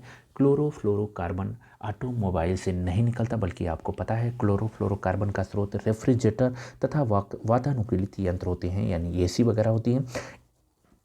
इसमें यह शीत कारक के रूप में प्रयुक्त होता है। यह ओजोन क्षरण के लिए उत्तरदायी गैस होती है। आपको पता भी है, इस पे इस समय बैन लग चुका है। अगले प्रश्न की तरफ बढ़ते हैं। हाइग्रोमीटर की सहायता से किस प्रकार की आर्द्रता का मापन किया जाता है? बहुत ही शानदार प्रश्न है, इसका जवाब आपको पता भी है। ए छापित सापेक्ष या अपेक्षित आर्द्रता, बी निरपेक्ष आर्द्रता, सी विशिष्ट आर्द्रता, डी इनमें से कोई नहीं। आपका सही जवाब हो जाएगा ए, सापेक्ष या अपेक्षिक आर्द्रता को हाइग्रोमीटर की सहायता से मापा जाता है। आइए अगले प्रश्न की तरफ बढ़ते हैं। अगला प्रश्न क्या कह रहा है? उत्तर प्रदेश सरकार द्वारा चलाई जा रही एक जिला एक उत्पाद योजना में उत्पाद विशेष के चिन्हांकन का प्रमुख आधार है रोजगार सृजनशीलता, विकास संभाव्यता, विपणन सामर्थ्य, उपरोक्त सभी। तो आपका सही जवाब हो जाएगा डी, उपरोक्त सभी। उपरोक्त सभी इसका सही जवाब होगा। एक जिला एक उत्पाद योजना का शुभारंभ उत्तर प्रदेश सरकार द्वारा 24 जनवरी 2018 को उत्तर प्रदेश के स्थापना दिवस के अवसर पर किया गया था। इस अवसर के उत्पाद विशेष के चयन का प्रमुख आधार आपने देखा कि विशिष्टता, विपणन सामर्थ्य, विकास संभाव्यता तथा रोजगार सृजनशीलता है। आइए अगले प्रश्न की तरफ बढ़ते हैं। अगला प्रश्न है कि परमाफ्रॉस्ट क्षेत्र क्या कहलाता है? इसका सही जवाब क्या होगा? सतह जो पूरी तरह से जमी रहती है, सतह जो 0 डिग्री सेल्सियस पर रहती है, सतह जो 5 डिग्री सेल्सियस पर रहती है, डी है सतह जो कम से कम 2 साल या उससे अधिक समय तक पूरी तरह से जमी रहती है। तो आपका सही जवाब हो जाएगा डी। परमाफ्रॉस्ट क्षेत्र वह कहलाता है जो जहाँ की जो सतह है लगभग 2 साल या उससे अधिक समय तक पूरी तरह से जमी रहती है, उसको हम क्या कहते हैं? परमाफ्रॉस्ट कहते हैं। ठीक है, आइए अगले प्रश्न की तरफ बढ़ते हैं। अगला प्रश्न है, निम्नलिखित युग्मों में कौन सा एक सही सुमेलित नहीं है? एक तरफ वन्य जीव विहार है, दूसरी तरफ जिला है। बहुत ही शानदार प्रश्न देखते हैं। रानीपुर चित्रकूट, बी कछुआ वाराणसी, सी महावीर स्वामी सोनभद्र, डी किशनपुर लखीमपुर। तो आपका सही जवाब हो जाएगा सी यहाँ सुमेलित नहीं है। महावीर जो स्वामी है वह सोनभद्र में नहीं बल्कि ललितपुर में स्थित है, बाकी अन्य विकल्प सुमेलित हैं। आइए अगले प्रश्न की तरफ बढ़ते हैं। 97 प्रश्न क्या कह रहा है कि कुछ पंचवर्षीय योजनाओं में गाडगिल मुखर्जी फार्मूला का इस्तेमाल किया गया था। आइए देखते हैं, कुछ पंचवर्षीय योजनाओं में गाडगिल मुखर्जी फार्मूला का इस्तेमाल किया गया था, वो कौन कौन सी थी? ठीक है, किस में किया गया था ये देखते हैं। ए भारत में औद्योगिक विकास के पथ की गणना करने के लिए, बी केंद्र से राज्यों को वित्तीय सहायता आवंटित करने के लिए, सी सरकार द्वारा बाहरी उधारी की अधिकतम स्वीकार्य सीमा निर्धारित करने के लिए, डी सरकार के लिए राजकोषीय घाटे का लक्ष्य निर्धारित करने के लिए। तो आपका सही जवाब हो जाएगा बी। आपको पता भी है केंद्र के राज्यों को वित्तीय सहायता आवंटित करने के लिए ही ये गाडगिल मुखर्जी फार्मूला इस्तेमाल किया गया था। आइए अगले प्रश्न की तरफ बढ़ते हैं। अगला प्रश्न है, कैमरा तथा दूरबीन के लेंस बनाने में निम्नलिखित में से किस एक प्रकार के कांच का प्रयोग किया जाता है? ए कुक्स कांच, बी पारेक्स कांच, सी फ्लिंट कांच, डी क्राउन कांच। तो आपका 98 का सही जवाब हो जाएगा सी फ्लिंट कांच। तो कैमरे और दूरबीन में आपके फ्लिंट कांच का प्रयोग किया जाता है। क्रूक्स कांच का प्रयोग धूप के चश्मे के लेंस के लिए किया जाता है। पारेक्स कांच का प्रयोग प्रयोगशाला उपकरण तथा फार्मास्यूटिकल पात्र के लिए किया जाता है। क्राउन कांच का प्रयोग चश्मों के लेंस के लिए किया जाता है। एक और आपको याद रखना है, क्रूक्स कांच भी आपको याद रखना है क्योंकि धूप के चश्मे के लिए होता है, ये भी महत्वपूर्ण याद रखना है आपको। अगले प्रश्न की तरफ बढ़ते हैं। अगला प्रश्न क्या कह रहा है, निम्नलिखित सूची एक को सूची दे के साथ हमें क्या करना है? सुमेलित करना है और सही जवाब देना है कूट के माध्यम से। ए सबसे उच्च गलनांक वाली धातु प्लूटोनिक, सबसे विषैली धातु टंगस्टन, न्यूनतम घनत्व वाला तत्व आयोडीन, ठोस वाष्पशील अधातु हाइड्रोजन। आइए देखते हैं, इसको सुमेलित करते हैं कि इसका सही जवाब क्या होगा। सबसे उच्च गलनांक वाली धातु टंगस्टन होती है। तो इसका आपको पता भी है टंगस्टन का प्रयोग कहाँ पे होता है? सबसे उच्च गलनांक वाली धातु होती है, जो बल्ब वगैरह आप यूज करते हो उसमें टंगस्टन का प्रयोग होता है। ठीक है, सबसे विषैली धातु प्लूटोनियम है। सबसे विषैली धातु प्लूटोनियम है। सबसे न्यूनतम घनत्व वाला तत्व हाइड्रोजन है। न्यूनतम घनत्व वाला तत्व हाइड्रोजन है। आपको पता है हाइड्रोजन सबसे हल्की गैस है, इसी कारण क्योंकि इसका घनत्व सबसे कम होता है। ठोस वाष्पशील अधातु आयोडीन है। बिल्कुल, यह ठोस वाष्पशील अधातु कौन सी है? आयोडीन है। अगले प्रश्न की तरफ बढ़ते हैं। अगला प्रश्न क्या कह रहा है कि टैक्स इंस्पेक्टर विदाउट बॉर्डर्स नामक पहल संबंधित है? बहुत ही शानदार है। टैक्स इंस्पेक्टर विदाउट बॉर्डर नामक पहल संबंधित है। ए, संयुक्त राष्ट्र विकास कार्यक्रम यूएनडीपी से, विश्व बैंक WB से, विश्व व्यापार संगठन WTO से, संयुक्त राष्ट्र व्यापार और विकास सम्मेलन UNCTAD से किससे संबंधित है? इस आपका सही जवाब हो जाएगा ए। संयुक्त राष्ट्र विकास कार्यक्रम UNDP से, यूनाइटेड नेशन डेवलपमेंट प्रोग्राम से संबंधित है। कौन सा? Tax inspector without border. अगर आप इसका डिटेल जानना चाहते हैं तो इसका डिटेल ये होता है कि इस पहल की जो शुरुआत है UNDP द्वारा 2021 में किया गया था। इसका मुख्य ध्यान पर्यटन और वित्तीय सेवा क्षेत्रों के स्थानांतरण, मूल्य निर्धारण मामलों पे है। ठीक है, पर्यटन को बढ़ावा देना है।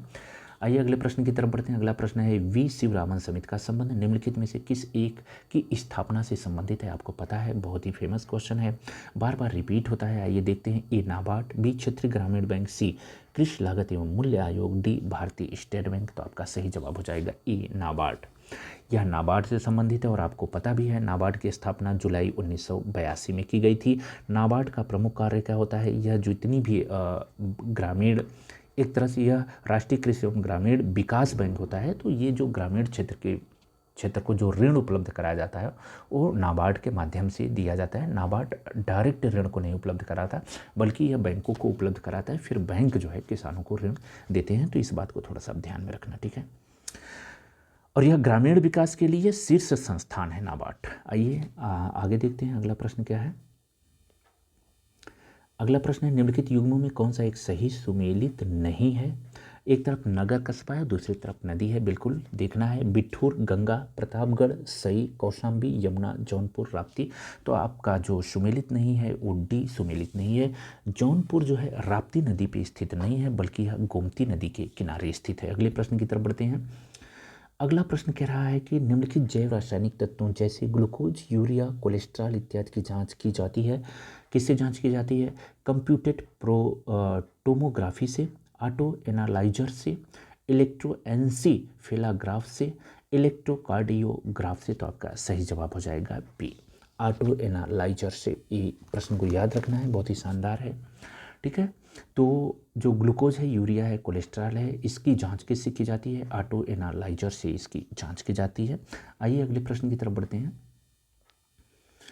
अगला प्रश्न कह रहा है कि centre of sugar cane biotechnology स्थित है लखनऊ, कानपुर, आगरा, सहारनपुर। आपको इसका जवाब पता है। 104 का सही जवाब है डी, शाहजहांपुर।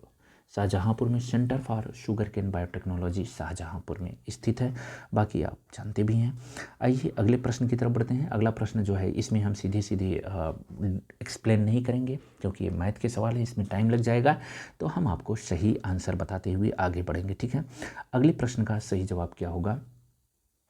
पी निरूपित करें, इतना इतना है। तो इसका आपको मैं सीधा सीधा मैं सवाल का जवाब बताऊंगा। इसका सही जवाब होगा बी। आइए अगले प्रश्न की तरफ बढ़ते हैं। अगला प्रश्न कह रहा है कि एक कक्षा में शैलेश ऊपर से 7वां है, वह अनुपम नीचे से 18वां है। यदि सुरेश को जो अनुपम से 2 श्रेणी ऊपर है, शैलेश से 15 श्रेणी नीचे है, तो कक्षा में कुल कितने छात्र हैं? तो इसका सही जवाब हो जाएगा सी, कुल 41 छात्र हैं। सबसे छोटी अभाज्य पूर्णांक जो ऋणात्मक ना हो वह कौन सी होगी? आपका इसका सही जवाब हो जाएगा सी, 2। अगले प्रश्न की तरफ बढ़ते हैं। ये रीजनिंग का सवाल है। 108 का सही जवाब होगा आपका बी। 108 का सही जवाब होगा बी। 109 की तरफ बढ़ते हैं। आपको देना है, एक सारणी है, इसमें कुछ अंक दिए गए हैं, आपको बताना है कि जो स्पेस खाली है इसमें कौन सा अंक आएगा। रीजनिंग का सवाल है, तो इसका सही जवाब हो जाएगा 109 का डी, यहाँ 13 फुलफिल किया जाएगा। अगले प्रश्न की तरफ बढ़ते हैं। अगला प्रश्न क्या कह रहा है कि वास्तुकार है, वास्तुकार का संबंध भवन से है, तो मूर्तिकार का संबंध किससे होता है? रीजनिंग का है, आप जानते हैं। तो मूर्तिकार का संबंध किससे होगा? आपका सही जवाब हो जाएगा डी, प्रतिमा से। अगले प्रश्न की तरफ बढ़ते हैं। श्रेणी दी गई है, इसमें जो लुप्त पद है उसको हमें बताना है। 111 का जो आपका सही जवाब हो जाएगा वो बी, 31। 112 की तरफ बढ़ते हैं। यहाँ पे भी जो स्पेस है उसको आपको फुलफिल करना है कि इनमें से कौन सा इसमें आएगा, तो इसका और सही जवाब हो जाएगा बी। आइए अगले प्रश्न की तरफ बढ़ते हैं। हाँ, यदि किसी महीने का प्रथम दिन बृहस्पतिवार है तो 16 तारीख से 5वां दिन निम्नलिखित में से कौन सा होगा? तो आपका इसका सही जवाब हो जाएगा बी, मंगलवार। अगले प्रश्न की तरफ, यदि दो संख्याओं का योग 10 है तथा उनके वर्ग का योग 52 है तो दोनों संख्या कौन सी होगी? इसका सही जवाब हो जाएगा बी, 4 और 6। अगले प्रश्न की तरफ बढ़ते हैं। आइए देखते हैं कि अगला प्रश्न क्या कह रहा है। गोपाल ने गोविंद की ओर इशारा करते हुए कहा कि इसका पिता मेरे पिता का इकलौता पुत्र है। गोपाल से गोविंद का क्या संबंध है? तो आपका सही जवाब हो जाएगा डी, पिता का संबंध है। अगले प्रश्न की तरफ बढ़ते हैं। अगला प्रश्न क्या कह रहा है? ये एक प्रश्न दिया है, आपको इसको देखना है। 116 का सही जवाब क्या होगा? तो 116 का सही जवाब होगा बी, 8। 117 क्या है? एक लड़का अपने घर से निकलकर 30 मीटर उत्तर पश्चिम दिशा में चलता है, फिर वह दक्षिण पश्चिम दिशा में 30 मीटर चलता है, पुनः वह 30 मीटर दक्षिण पूर्व दिशा में चलता है, फिर अपने घर की तरफ मुड़ता है। वह किस दिशा में मुड़ेगा? तो इसका आपका सही जवाब होगा ए, उत्तर पूर्व दिशा में मुड़ेगा। अगले प्रश्न की तरफ बढ़ते हैं। अगला प्रश्न है, भारत में पर्यावरण संरक्षण अधिनियम पारित हुआ था। बहुत ही शानदार प्रश्न है। अक्सर पर्यावरण से प्रश्न पूछे जाते हैं, तो आपको सही जवाब ढूंढना है और बताना है कि भारत में पर्यावरण संरक्षण अधिनियम कब पारित हुआ था। 82 में, 1986 में, 1995 में, 2000 में। तो आपको सही जवाब है 1986। भारतीय पर्यावरण संरक्षण अधिनियम 1986 में। अगर आपसे पूछा जाए कि जल संरक्षण अधिनियम तो 1974 में। अगर आपसे पूछा जाए वायु संरक्षण अधिनियम तो 1981 में आपका सही जवाब होगा। वन्य जीव संरक्षण अधिनियम के बारे में अगर पूछा जाए तो 2002 में वन्य जीव संरक्षण अधिनियम पारित हुआ था। आइए आगे बढ़ते हैं। 19 प्रश्न कह रहा है, निम्नलिखित में कौन सा युग्म सही सुमेलित नहीं है? आपको ये बताना है। स्केरी सागरी स्थलाकृति है, युवाला काष्ठ स्थलाकृति है, ज्यूगेन मरुस्थली स्थलाकृति है, और नमन कुंड हिमानी स्थलाकृति है। तो कौन सा सही सुमेलित नहीं है? तो डी आपका सही सुमेलित नहीं है। और नमन कुंड ये हिमानी स्थलाकृति नहीं होती है, ठीक है, बल्कि अवनमन कुंड का निर्माण नदियाँ अपने मार्ग में करती हैं। ये कोई हिमानी द्वारा नहीं होता, बल्कि ये नदियों द्वारा बनाई गई स्थलाकृति होती है। बाकी सब सुमेलित है। अगले प्रश्न की तरफ बढ़ते हैं। अगला प्रश्न क्या कह रहा है? अगला प्रश्न है, निम्नलिखित में से किस एक ने निर्दलीय स्वतंत्र उम्मीदवार के रूप में भारत के राष्ट्रपति पद का चुनाव जीता था? बहुत ही शानदार है, आपको इसका जवाब भी पता है। A, doctor Zakir Hussain, B, Shri V Giri, C, Neelam Sanjiva Reddy, D, Giani Zail Singh. तो आपका सही जवाब हो जाएगा 120 का बी।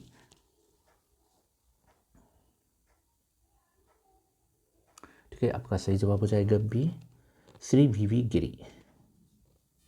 आइए अगले प्रश्न की तरफ बढ़ते हैं। अगर हाँ, एक चीज़ और है, अगर आपसे निर्विरोध पूछा जाए तब संजीव रेड्डी को लगाइएगा। नीलम संजीव रेड्डी को ये निर्विरोध चुने गए थे, जबकि श्री वी गिरी ये निर्दलीय चुने गए थे, यानी बिना किसी दल की तरफ से लड़े थे। ठीक है, तो ये आप ध्यान में रखना। बहुत ही शानदार प्रश्न है, ठीक है, स्टार का प्रश्न है। इस प्रश्न को याद रखना, क्योंकि यहाँ पे ज़्यादातर लोग नीलम संजीव रेड्डी मारेंगे, जबकि ये निर्विरोध चुने गए थे, निर्दलीय नहीं। ठीक है, अगले प्रश्न की तरफ बढ़ते हैं। अगला प्रश्न क्या कह रहा है?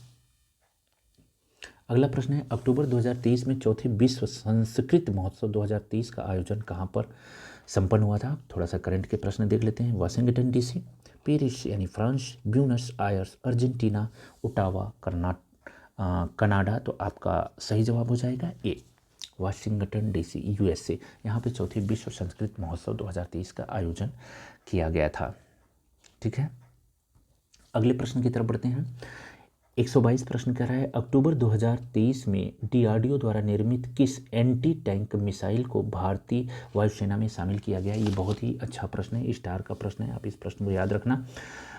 ए, विभव, बी, विराट, सी, वैभव, डी, युवराज। तो आपका सही जवाब हो जाएगा ए, विभव। यह एक एंटी टैंक मिसाइल है जिसे हाल ही में भारतीय सेना में शामिल किया गया। तो इस बात को आपको याद रखना है, यह एक स्वदेशी निर्मित टैंक मिसाइल है। अगले प्रश्न की तरफ बढ़ते हैं। अगला प्रश्न क्या कह रहा है? अगला प्रश्न कह रहा है,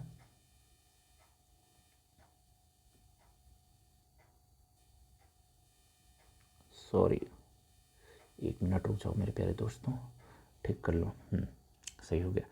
अगला प्रश्न क्या कह रहा है? अगला प्रश्न कह रहा है कि अक्टूबर 2023 में अर्थशास्त्री क्लाउडिया गोल्डिन को अर्थशास्त्र का नोबेल पुरस्कार प्रदान करने की घोषणा हुई है वह किस देश की निवासी हैं? बहुत ही शानदार प्रश्न है।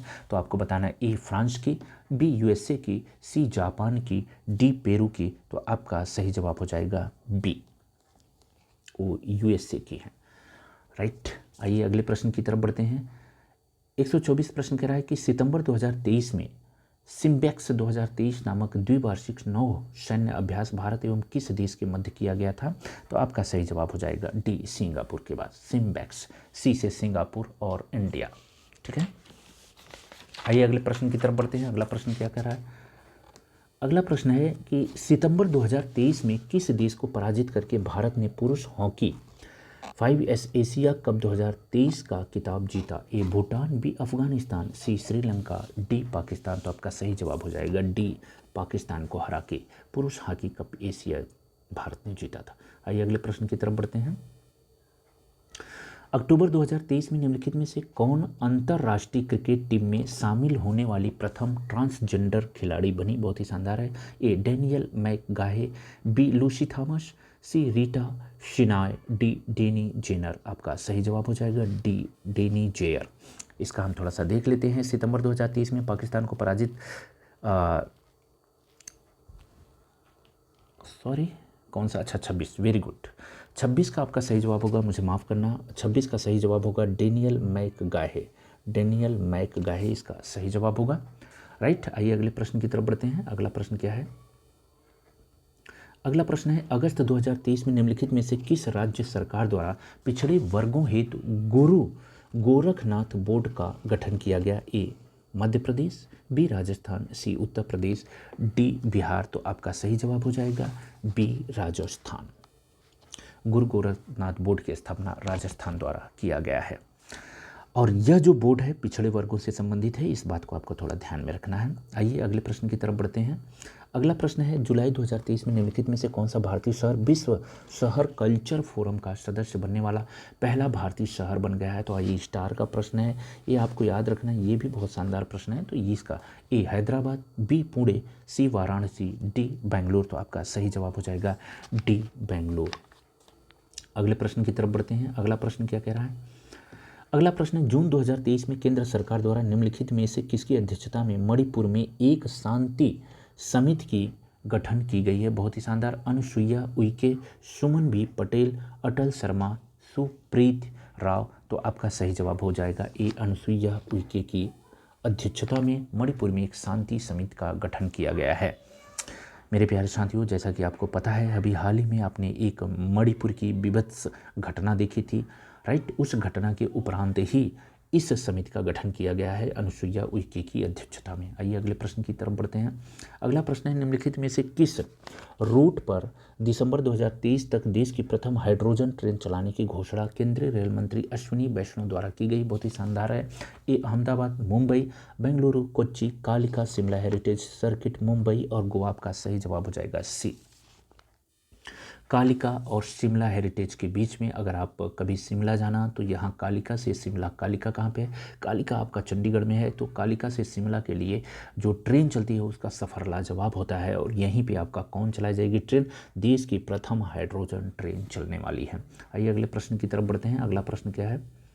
अगला प्रश्न है, के बिड़ला फाउंडेशन के द्वारा निम्नलिखित में से किसे वर्ष 2022 का प्रतिष्ठित सरस्वती पुरस्कार प्रदान करने की घोषणा की गई है? ए शिव शंकरी को, बी माधव हाड़ा को, सी धन्या राजेंद्र को और डी बद्री नारायण को। तो आपका सही जवाब हो जाएगा ए, शिव शंकरी को सरस्वती पुरस्कार देने की घोषणा की गई है।